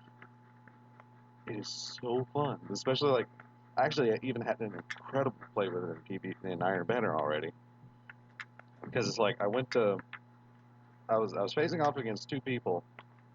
I tossed it at one dude, then I hit melee again and lunged at him. And in that lunge, I picked it back up, turned to the guy next to him, tossed it at him, and killed him. Mm-hmm. It was like, oh my God! Yeah, it can. Oh, fun. You're gonna see some. You're gonna get guys. If you have, I know you can pass it between each other. You can. And I want to get a 3 squad, 3 of us, or like even a 6 squad, and just go 6 squad, and then just go like chucking it and just play catch the entire freaking match. I don't know why I have that. I just want to do that for some reason. I thought that was like the Thor's hammer thing is like a good. I like that. I like that you can kind of like throw it and like control it, bring it back to you, or go pick it up if you want. No, I'm gonna unlock. That's probably gonna be the one I unlock tonight. Yeah. Because I'll be playing on the Titan tonight. Because pretty much my paths for my other characters, except for my hunter, because my hunter I wanted spectral blades first and foremost. I didn't care about utility. I didn't care about anything. I just wanted spectral blades. And then I saw like the incredibleness of knives. It's like, yes, I want that now. But for my Titan and my Warlock, I went like super utility first. Like, what's going to help me in like a raid encounter? Well, obviously, go to the commander and the super rift for the Warlocks. And those are what I went with, and I'm still satisfied with what I did because A, go to the commander is fun with explosions. It's dumb fun. Yeah, and super rift is just dumb. Yeah. As me and Buster found out. Mm-hmm. It is really strong. It is Drop really your rift onto a boss. Of course, I like to say, yeah, because me and Buster got like the same. We were running our Warlocks last week, and because we were still going through the campaign, like our best power weapons were swords. So we would literally drop our super rift on top of the Baron and just start chunking away at him in swords. If mine ran out, Buster would drop his and do it all over. We melted like each Baron in like 30 seconds If to a minute. being real polite with that 30 seconds, yeah. Right. But yeah, it was like if we could just get him to stay still, it was over. It was over. Stay still. It's like in Happy Gilmore where the boss is chasing him at the end. Hold still. Yeah, exactly. Oh man, no, there's these new supers. I think the only one that I've seen that it's gotten kind of a bad reception has been the Arc Strider. That's the only one I've seen that's kind of gotten like people aren't huge fans of it. Because me personally, for PvE, I fucking love the Void Warlock. I love that Void Warlock. You can clear an entire field of enemies like quickly and generate 7 orbs like it's nothing. Like I don't know, I'm digging the new classes because they still have that feeling of yes, like I'm a Void Warlock, or I'm a Solar Titan, but it's something different and they're not reusing abilities. I like that. So it's definitely been there's really not too much to complain about right now, man, and I love it. I love it. Like I can actually look at Reddit right now. I can actually look at it for just a little bit. For just a little bit. Yeah, no. You never go too deep in Reddit. Surface skimming. Just like skipping a stone across a lake. Just across the surface and make it out. Just a tip. There you go. But no, that's going to be like my toughest choice for second subclasses is my Warlock. Because I've seen a lot of benefits of Void Warp, but Kamehameha. Oh, it is. Oh, Kamehameha is fun, dude. But you can't. It's like Ghostbusters. Like you can't control the beam that well. You have to like kind of aim into what you're. Otherwise, it's literally like Ghostbusters because the pull. Like you see the beam like bend as you're turning, and it bends back and forth, and then it actually moves you. Like it'll shoot you back. You know what I mean? It is. You've got to. It's like a goddamn like. It feels like you're doing like you said, like you're doing a Kamehameha. Like you're like literally doing a Kamehameha. You're getting shot back, and you've got to like arc it the right way. Because if you do it, and the thing is it's not like when you're playing PvP with it. And then if you do a dead-on hit, like as soon as you launch it, you'll kill somebody. But for the most part, you kind of have to hold it on to them for like a second or two, and then they're dead. That's why I love the freaking.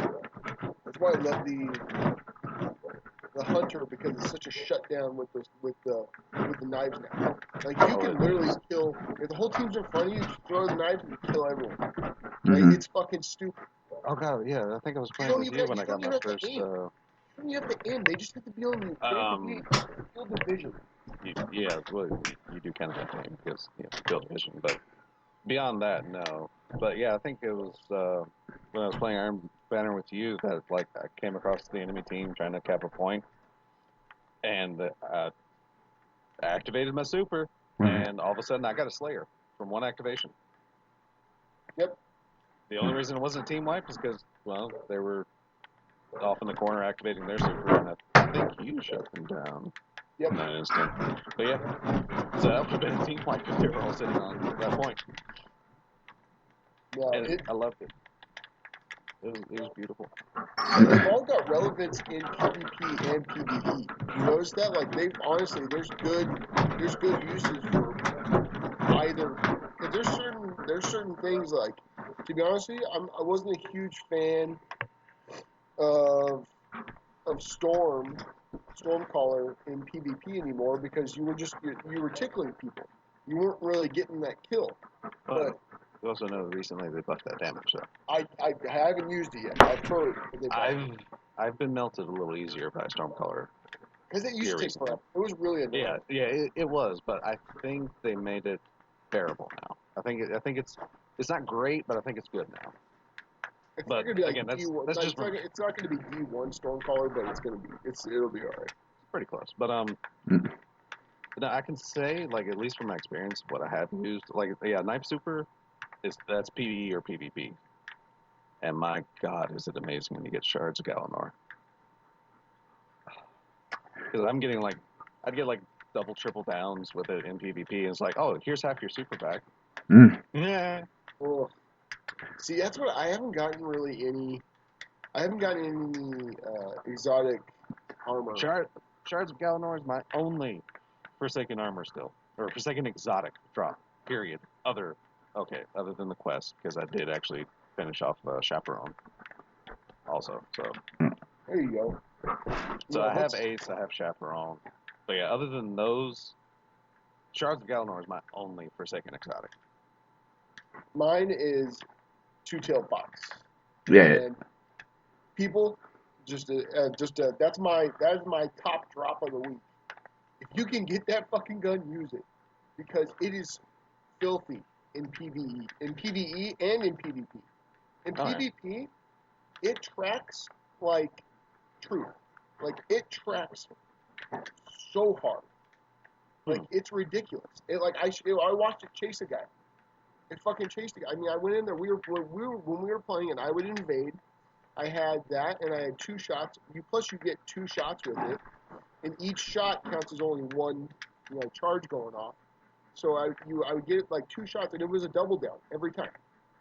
Every time, they just flies along with it, and it takes them out. And the first impact, it neutralizes them. It does what the hell is it called? A suppression? Suppression. Yeah, it does a suppression, and then the second one comes in and does damage over time. Oof. It's fucking. It is and then for bosses, it does work. Especially if you have a boss with a good shield, it takes him out. It takes out that shield in a second, man. That is my top gun right now. It is fucking overpowered. It is good. Yeah, we'll have to say though, I think like as much fun as the Code of the Devastator is for Solar Titan, I think I might gravitate more for PvE for that. Mm-hmm. Because at least for my personal feel of how Sunbreaker is, I like, kind of like going back at a distance and like, because I mean, Hammers was Titan's like distance super. And like I said, even though the mentality is still easy to get behind, basically just play your Devastator as a striker and you're going to be fine. Like I said, I kind of prefer that power fantasy of just tossing hammers from a distance and killing people in super, but it's still very fun. Oh yeah,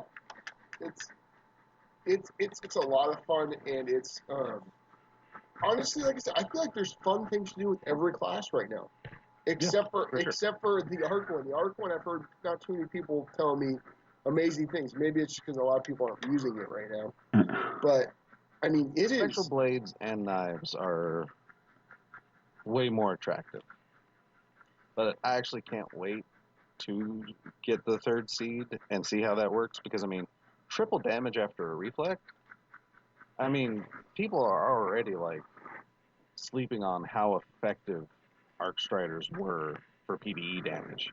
Like that is a highly damaging super. Oh yeah, you could I remember Aaron would go in with it, and I would kind of be on the outside, doing covering fire, and she would go in with it and just melt a boss. Yeah. Like if you combo it up. Yeah, if you use your light, heavy palm thrust, it just does dumb damage. And you're telling me if I reflect just for like a hot second, and that triples?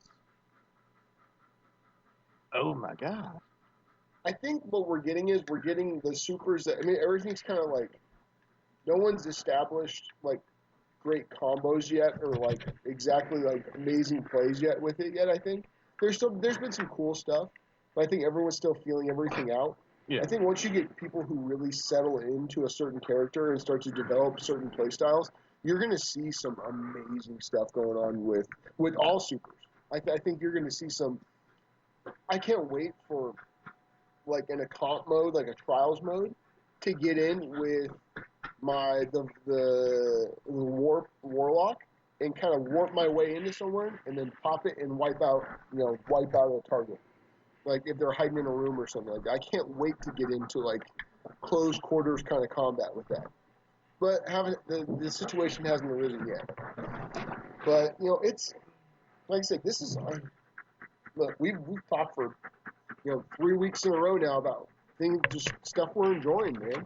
And this is, I mean, look, if you go off of past releases, past expansions, after about a week and a half, 2 weeks, you start to see that drop off, and people are like, guess what? I still have fucking 50 people on my friends list every night. I still have a million people playing games. And it is, I'm, like I said, I may sound like a Bungie shill for this, but I honestly, this is, I enjoyed Taking King a lot. That was like my favorite expansion. But this is right there with it. Like this is because it changes the way I play the game. yeah. This is still like so far. This is still the Taken King equivalent. Mm-hmm. Yep. I think For one Destiny more 2. step. Once I finish the raid, then I might feel Not one even way or another. not even just that, but like I said, it's just with their whole thought process of releasing everything so slowly. I mean, we're gonna need to give it like at least another couple of weeks just to really say how much it really changed, like, or how much content there really is behind this because just because of that. And I don't know. From that, I do almost call it a bigger success than Taken King, but at the same time, we still don't know if it's still as much content as Taken King was. I'm getting to the point where I think it is. I think it is because you've got. Let's just go over PvE. You've got Ascendant Challenge. You've got all the different. What's it called? You've got the raid. You've got some new strikes. You've got the hidden stuff all over the place. Whereas you had some of that stuff with what's it called, with Taken King, but you never had the. I feel like they just expanded Taken. This is an expanded Taken King. Like I feel like the well is something I think may get a little boring. That is definitely something that could theoretically get a little boring. I think they may, if the enemies keep changing up, like when the city changes and stuff like that, then I think they'll be in good shape. Oh Christ! What if the enemies get tougher? If they could do something like that, and it seems like they can. It seems like they can do what we were saying. We were talking about this. They patch things really quickly so far. Like really, like just thinking about all the patch notes we just talked about, and then the week before there was patch notes. Like they're not letting things stay broken. Yeah, like there's been a hotfix every week, at least one. There's been that Telesto. That Telesto was broken. It broke the point of that game of the well. But they fixed it, so now it's like you have to really fight through it. So I mean, this is going to be an ever evolving game, and I like that. I like that. I feel like a month from now there's still going to be stuff to do. Oh yeah. Like this is definitely going to invest. It's going to show me my time investment, I guess you could say. Yeah, that and I've just realized we might actually have a pretty good indication of how many phases that the Dreaming City is going to go through. What is that? The Blind Well. Yeah, the well has what, 4 phases? 5? I think so. but it only started changing with the curse. Because for 2 weeks straight, it was Scorn in the blind well Now as it's plague bearers. But now it's Hive. And I think there's at least one or two more for the triumphs that are connected to the blind well, I think. There you go. See, perfect example. There's a ton of stuff to do with this, man. Like I said, I can't say anything but positive right now. I haven't. I just my only negative is I don't know. I don't have enough time to do everything I wanted. But I'm still getting rewarded. I'm still moving up. My power level's going up. I can still grind a few power levels every single. If you focus on your daily stuff first and then try to knock out your weekly stuff, you can. It's definitely feasible. Oh, yeah. You know what I mean? You just don't have that kind of fuck around time that you did Exactly. with you, because you could like, screw around for a while and yeah, it's like, well, I don't have a lot of things to do right now. I guess I can jump on and do some of this. It's like, no, it's like, now gotta get you these need to have a challenges plan. done. I gotta get You these need challenges you need to have a plan. Like, this is why it's good to have my wife, because plans she plans it all out perfectly. Like, Yeah. she's like, okay, it is like, Found an infographic. oh Yeah, the it's posted. grinding, the grinding thing, The efficient. Forsaken Power level guide. Yeah, that's great. If you follow that, but that takes so long though. Like, It doing all does, that stuff. But that's good. That's good. But That's what I've been asking for, at least. yeah, that is like the efficient how to like really up your power level grind. Which I guess I'll summarize, but definitely like stay tuned in Discord, because if I find gems like this, that's definitely where I post them. But see, in any order, there are the Crucible Strikes, daily mission, story missions, Gambit, Flashpoint, whatever the daily powerful gear drop is, Clan XP, Ikora's 20 bounties. Do those first. Once those are cleared, do your Spider bounty, do your Nightfall, do the Dreaming City stuff, and then raid. And that is like the how to efficiently maximize like your power gains. Oh yeah, for sure. If you could, the raid is going to be where you're going to see some massive power increases. That's where, like, if you raided early and they were able to finish and get some higher level gear, you've got an advantage in Iron Banner for sure right now. Oh yeah, for sure. Like the people that usually, like, I'm not sure if, because I'm not that far behind on power, but a lot of the times I end up getting murked by people that do have raid weapons. Yeah, there's people using raid weapons in Crucible, which I think is great, because that's one thing D1, we didn't have too many raid weapons that were like could translate over to being really good PvP weapons. Unless I'm missing something. Am I missing something? Okay, there is one more plague. So yeah, there is one more phase. Yeah, there we go. To the Dreaming City, because I'm looking at the Triumph now. There's the Hive champion, the Scorn champion, and then the Taken champion. So yeah, there is one more phase. Okay. So And it'll be taken next week. Okay. Yeah, which chances, like I said, that kind of has me leaning more towards my theory that that's going to be like the strongest phase of the curse, if Taken is like the blind well champion. Because first it was Scorn, so that's weak curse. I guess that's going to be the telling point for that. And then Hive would make sense, because Hive is the basic, sort of, and then Taken like full blown curse. Yeah, I can see that. I'm guessing. But again, like, that's all speculation. We'll find out come Tuesday, though. Yeah, exactly. But that's another thing I love. It's the fact that unknown. Like, Yeah. how's it gonna look? We're seeing like blacks. It reminds me of like freaking dot hack GU, black specks going everywhere. Is Ida going to like contaminate me, make me go into a coma playing an online video game? Like, what's it called? So, I don't know if you guys noticed this, but I was playing the story missions, the daily story missions, or whatever it is. Yeah. And it was funny because they were the Osiris missions. Yeah. But they do a lot of foreshadowing in those missions. Oh yeah. Like, because they talk about, okay, this is just me, but okay, so when you're fighting Panoptes, which was a badass he was cool, by the way. He That was was. one. That was the one cool thing I really liked about it. But when you're doing that final fight, and just about you go in, yeah, exactly. So Segura goes, you know, Osiris doesn't have his ghost. If he dies, he's dead or he's gone. And it's like, oh, I see what you did there. I see what you did there. You just foreshadowed Cade's death. Like I feel like they do that on purpose. Maybe I'm crazy, but I feel like they do it on purpose to where they're like, hey, we were dropping you hints, and we were dropping you things, and now we want you to see them now that the content's out.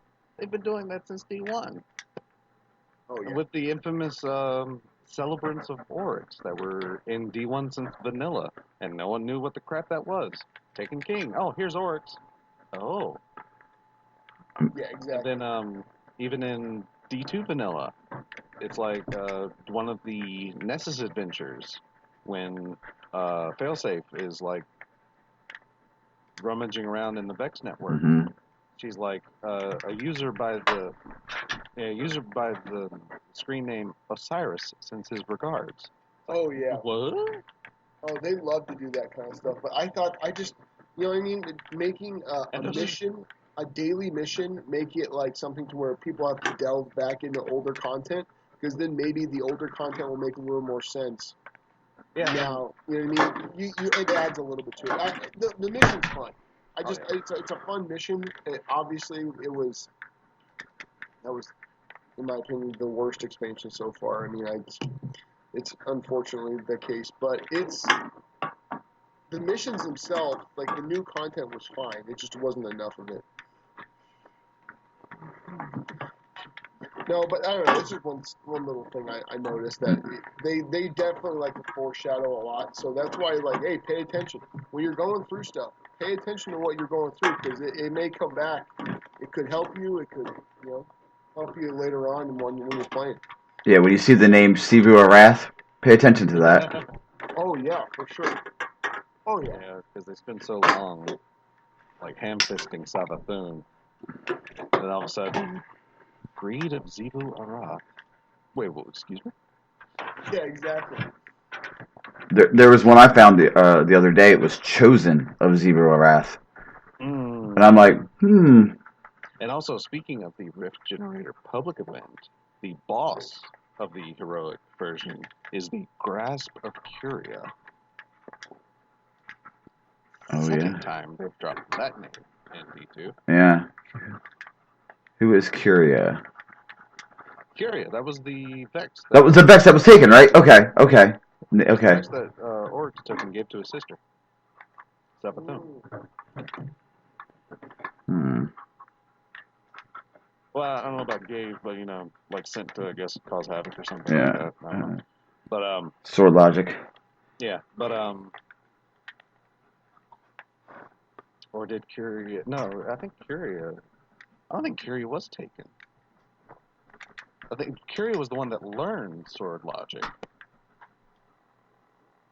You're asking the wrong person. Yeah. It's been a while. Yes. It's just been so long since I've read like books of the Book of Sorrow. We need to get a lore person on here. I'm a lore person, but not that kind of lore person. I delve in lore. I just can't remember specifically, but yeah, I think that was the Vex Working on that. Learning sword logic itself, and Oryx like studied it because it was capable of learning, which actually should have been the first indication that other things could create throne worlds in some way or another, such as the Mindbender, because Curia was capable basically of doing it. So we already knew that not just the Hive could use sword logic. So why is Mindbender such a... Oh, God, I feel like an idiot now. Welcome to my life. Because the pieces were right there. Curia learned sword logic. So, like I said, why couldn't the Mindbender? All right. All right. Now you gave yourself a conundrum. We just broke Des. Like I said, just reboot button. Reboot. Piece of the puzzle just kind of snapped into place. It's like, oh, you dummy. You big dummy. No, but okay. So let's see. Let's go on a random topic here. I've got some questions wrote down. Throw them down. As I've been prone to do. All right. Like I said, these are random, so they have nothing to do with what we're talking about. Okay. Are you upset that Venom is only PG-13? No. Not yet. I'm a little worried. Not yet. Am I upset that Venom is PG-13? Because even then, I still might not be upset, but it's when they introduce Carnage that it's going to need to be more. Yes, because Awesome. Carnage is ruthless. Yes. Like okay, because people don't realize like Venom's whole thing, like he eats brains and shit like that. Like he's fucking He crazy. used to, yeah. Yeah, In the I used beginning, to. yes. In the beginning, but Until- this is what Yeah. he is now. It's the beginning part. I mean, I don't know. I'm very. It better have a hell of a fucking story. No, this is when Eddie goes to a different city and becomes sort of like the anti-hero of the city. I think that's the storyline. Then they're doing a little bit of separation anxiety because there's other symbiotes in it. Because there's Riot. I was actually explaining that to somebody. The fact it's like, yeah, but it's the Silver Suit, and I just kept saying Riot. Like, who's Riot? It's like, let me educate you. Yeah, Riot. People don't realize Riot's a fucking beast. Well, there's He's like he's a bigger, stronger, angrier version of Venom. I mean, he was the most developed out of all of the symbiotes that were forcibly taken out of Venom by the Life Foundation. Yeah. No, he's gonna. I think Riot was a good choice. But we don't even know if it's just Riot. no. There's also the Scream. Scream, I think is her name. Shrieker. Yeah. So yeah. So considering there's Riot and Shrieker, I mean, theoretically, all 5 of them could be in this movie, Mm-hmm. or at least hinted at. Which is, again, the more I know about, like, the more I'm picking up about this movie, the more I'm actually super excited to see it, because the origin still makes sense. Because no, it doesn't involve Spider-Man, but it happens, like I said, with the separation anxiety story arc and the Life Foundation. It still makes sense for Venom to start there. And for Eddie Brock, who is a reporter that may actually report on the Life Foundation's sketchier stuff, it all still fits. It's like if you took Spider-Man out of the equation, I feel this would be a fitting origin story for Venom. I can agree with that. I'm not worried about the origin story. I'm more worried about like people need to see the violence in Venom. Like Venom is not Spider-Man. Venom doesn't hold back on fucking people.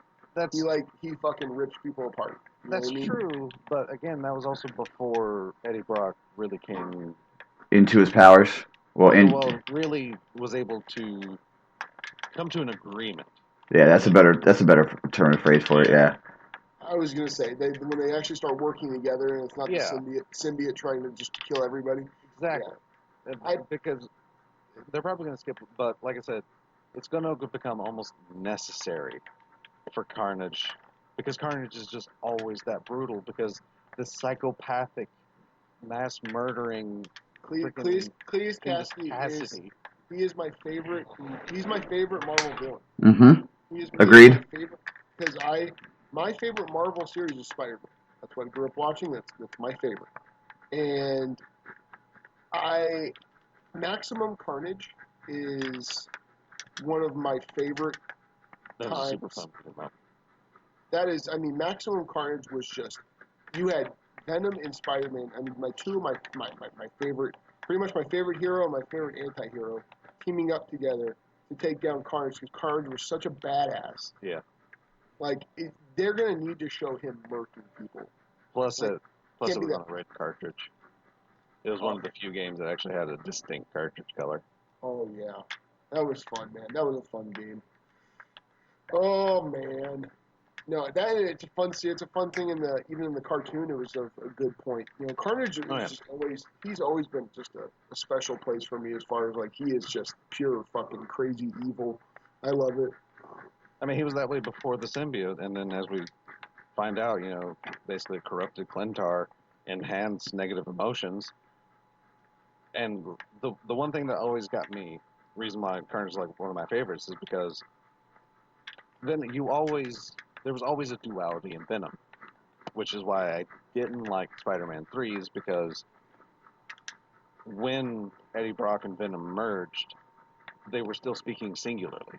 Yeah. That wasn't Eddie Brock. That was Topher Grace. Do not refer to him as Venom. Well, he was Eddie Brock. Deal with it. It's history. No, it that happened. It's Topher over. Grace. God damn it. He does not count with his pointy teeth and his skinny little body. He is not Venom. Either way. But but no, like I said, the biggest issue for me was the fact that they spoke in singulars. Yeah. And it's like, that's not Eddie Brock and Venom. That's not how they roll. Venom is always we, us, our. Because there was always that distinction. But that's what I always loved about Carnage, is because from the moment they merged, it's I. Yeah, they became one kind of person. Mm-hmm. Like you said, there's still duality with Venom. I mean, yeah, there's still a conversation he has with the symbiote. Yeah. Whereas the symbiote and Cletus are yeah, one in basically the yeah, the Carnage symbiote's like, hey, we should kill these guys, and Cletus are like, yeah, well, you're right. No, he's like, no, we should kill them, burn them alive, and then cut them up. Like he's like, yeah, let's just kill everyone more. How about we like sneak into their body and then make them explode from the inside? Yeah, exactly. Basically. Exactly. Like that. Like people don't realize how ruthless Carnage is, man. He does some crazy shit. We should kill him way ahead of you. I mean, he's like, Carnage is basically also like the equivalent of some of like Batman's early Venoms, like Victor Zsasz. Mm. Like, because I mean, people forget, like, the Batman supervillains are of course the most memorable, but people forget like the utter psychopaths that Batman had to like track down. Oh. Again, like Victor Zsasz, who would kill someone and then create like a tally mark cut on his body for each of his victims. He's actually good in Gotham. The guy who plays Victor Zsasz in Gotham is actually he's a pretty good interpretation of it. Yes.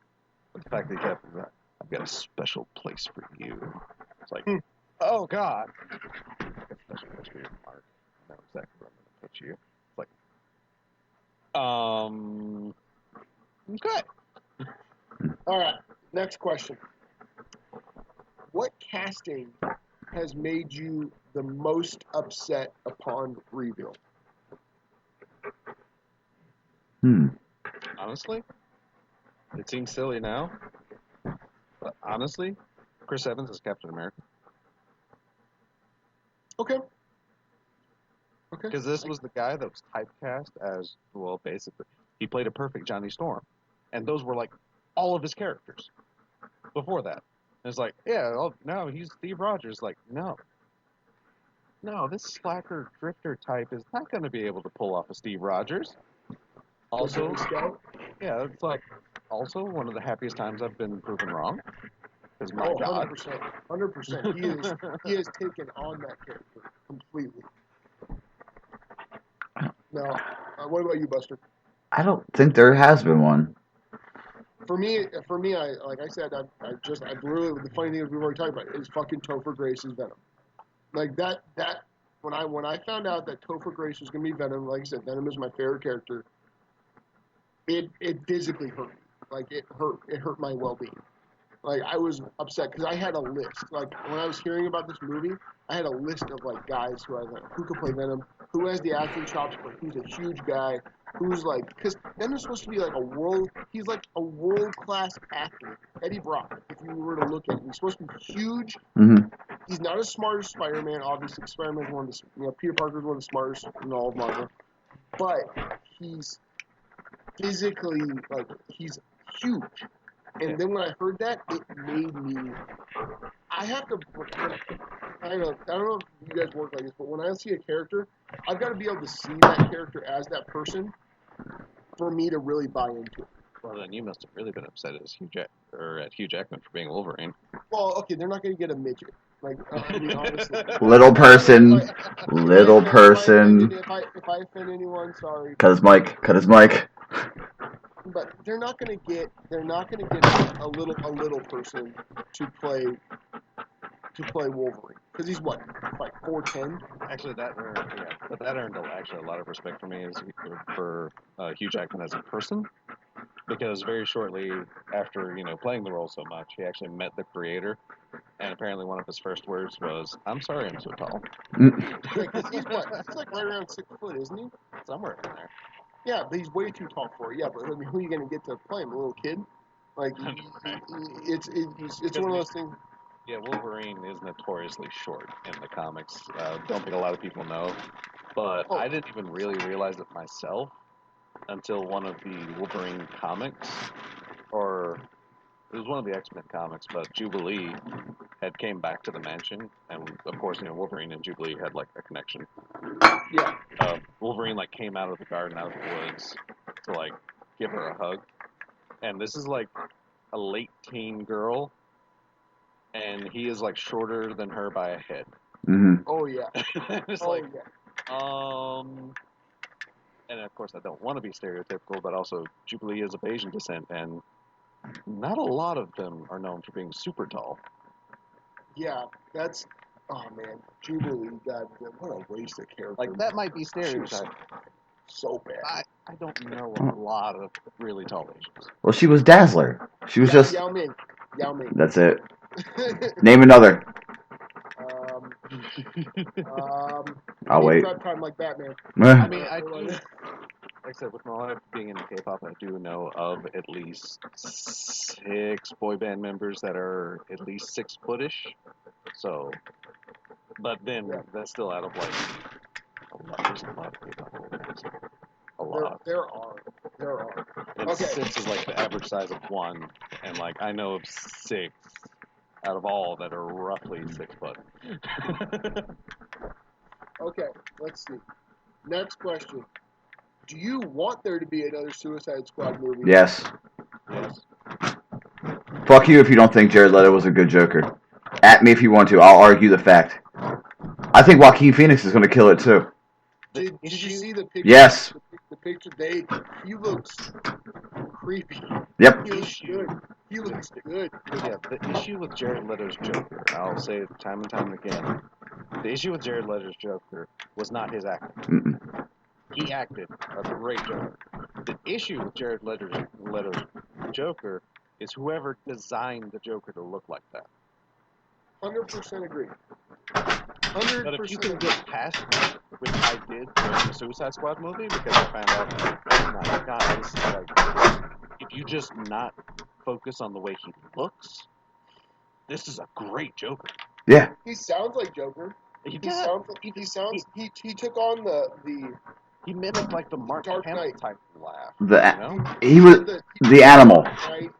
The Dark Knight Returns, where it's like he's like all like buttoned up, like he's like, you know what I mean? Like he has that like calm, that like lighter voice. It's not like a higher, it's like a lighter, like pitched voice kind of thing.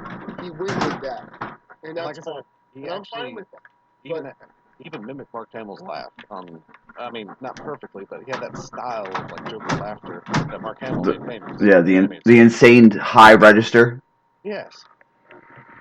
So I mean, yes, he's still a good Joker. It's just you really got to get past his design, which is totally not Jared Leto's fault. Oh yeah, no, I'm not doubting Jared Leto as an actor. I just feel like whoever chose to write that for him probably could have done a little bit better job. Also, on a side note, apparently, what's his face? Henry Cavill is no longer Superman. Nope. And apparently, Ben Affleck is not being asked back as Batman. Nope, they're both out. Which is really sad because Ben Affleck, I recently super recently watched the Justice League movie.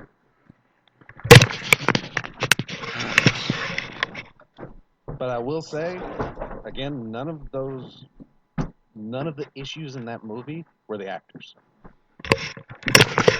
100% agree, because I feel like the actors were fine. It's just the way they chose to, the decisions they made.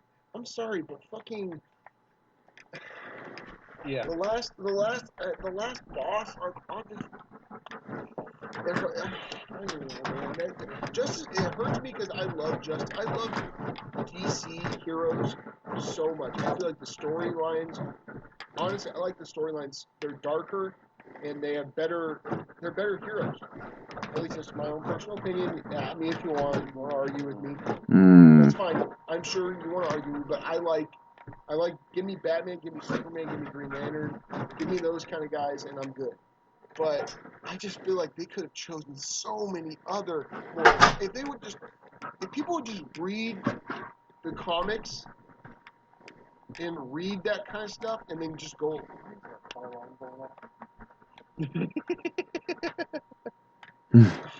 Stupid ass neighbor. If they would just read the comics and just go along with the comics, it's proven time and time and time again to work. Yeah. And then not have goddamn, Lex Luthor be fucking, what's his name? Which again, that was a writing issue. Yeah. Yeah, you know what I mean? It's not so much. Jesse Eisenberg. Yeah, Eisenberg could have done a pretty good. If they would have kept Luthor's character as Luthor instead of some kind of like Joker knockoff. Mm-hmm. Yeah, exactly. That would have been a good thing, but they didn't. So. And he has hair. Like, I'm sorry, he shouldn't have hair. He never fucking had hair. For a young Luthor, I can see it.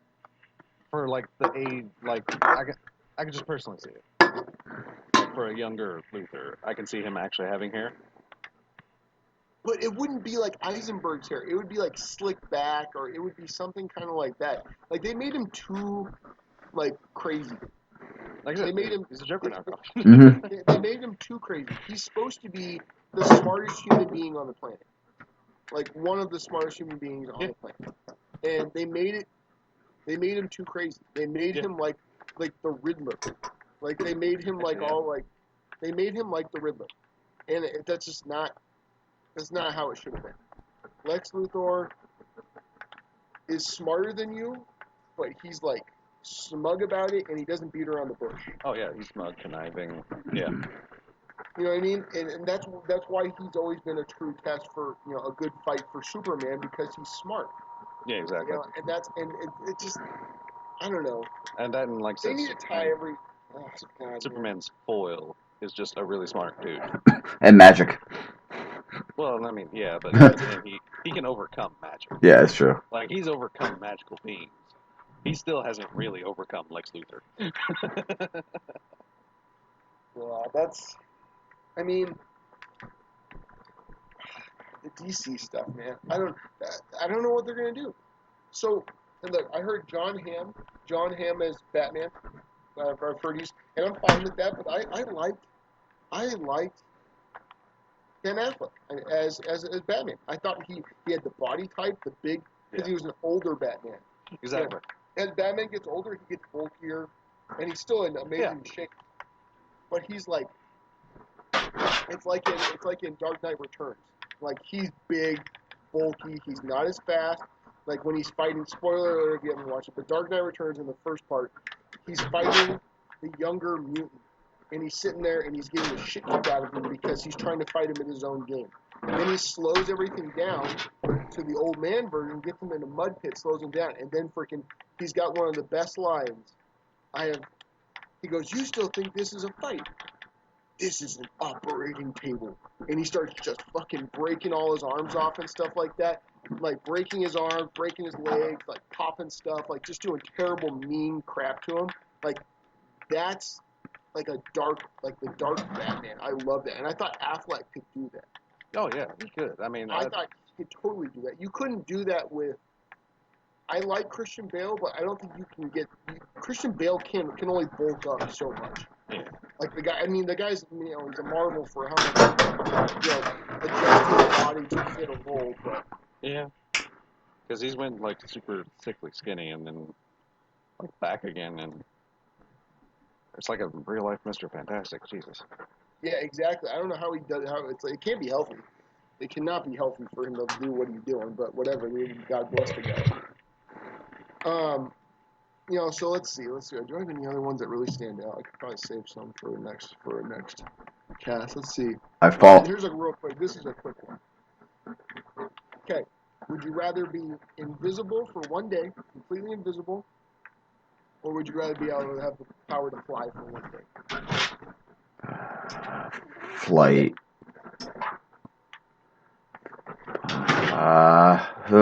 Okay, question.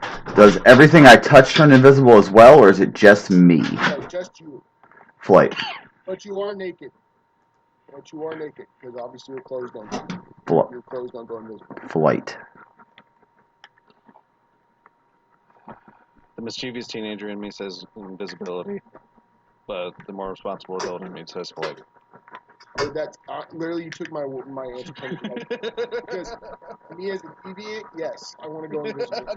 Well, listen, of course I wanted to go invisible. That's why I asked if everything I touch goes invisible too, because then, you could do some weird shit, but... I could sneak up on the wife and just fuck around with her. Oh my god, that would be hilarious.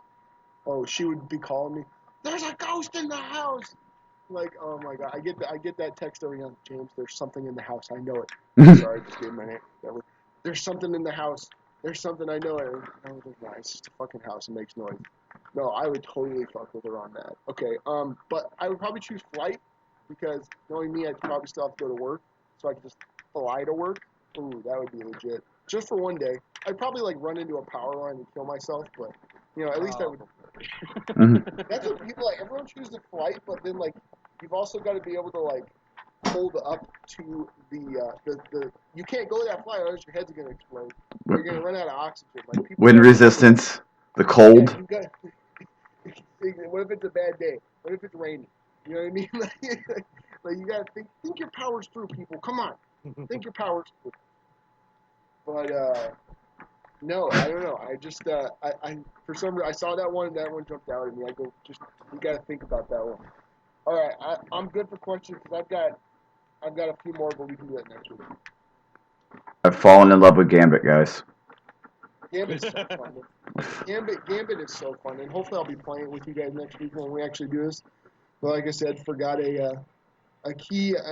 Unfortunately, monitors need a power cord. Mm-hmm. So yeah.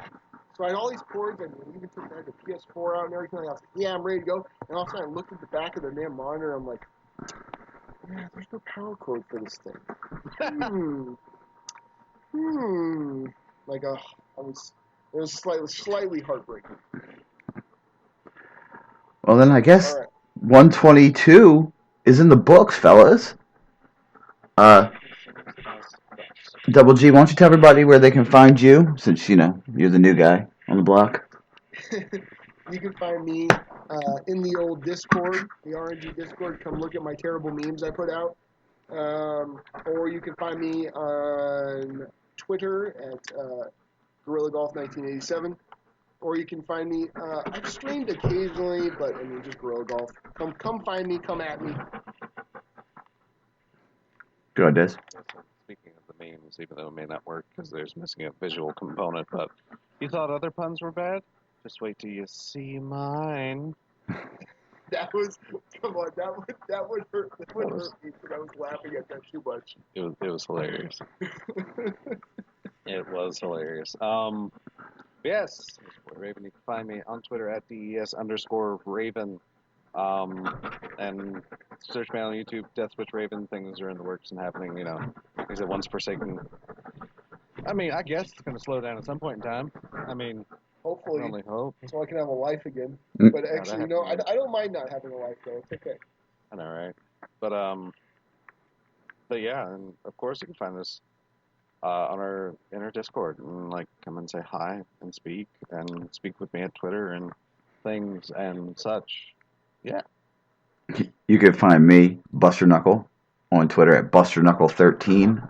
PSN is BlisterLister113. Always looking for more people to enjoy the glory that is Destiny 2 and the valor that is Destiny 2. See, I did a little pun there too. My puns are terrible. The double valor this week. Yeah.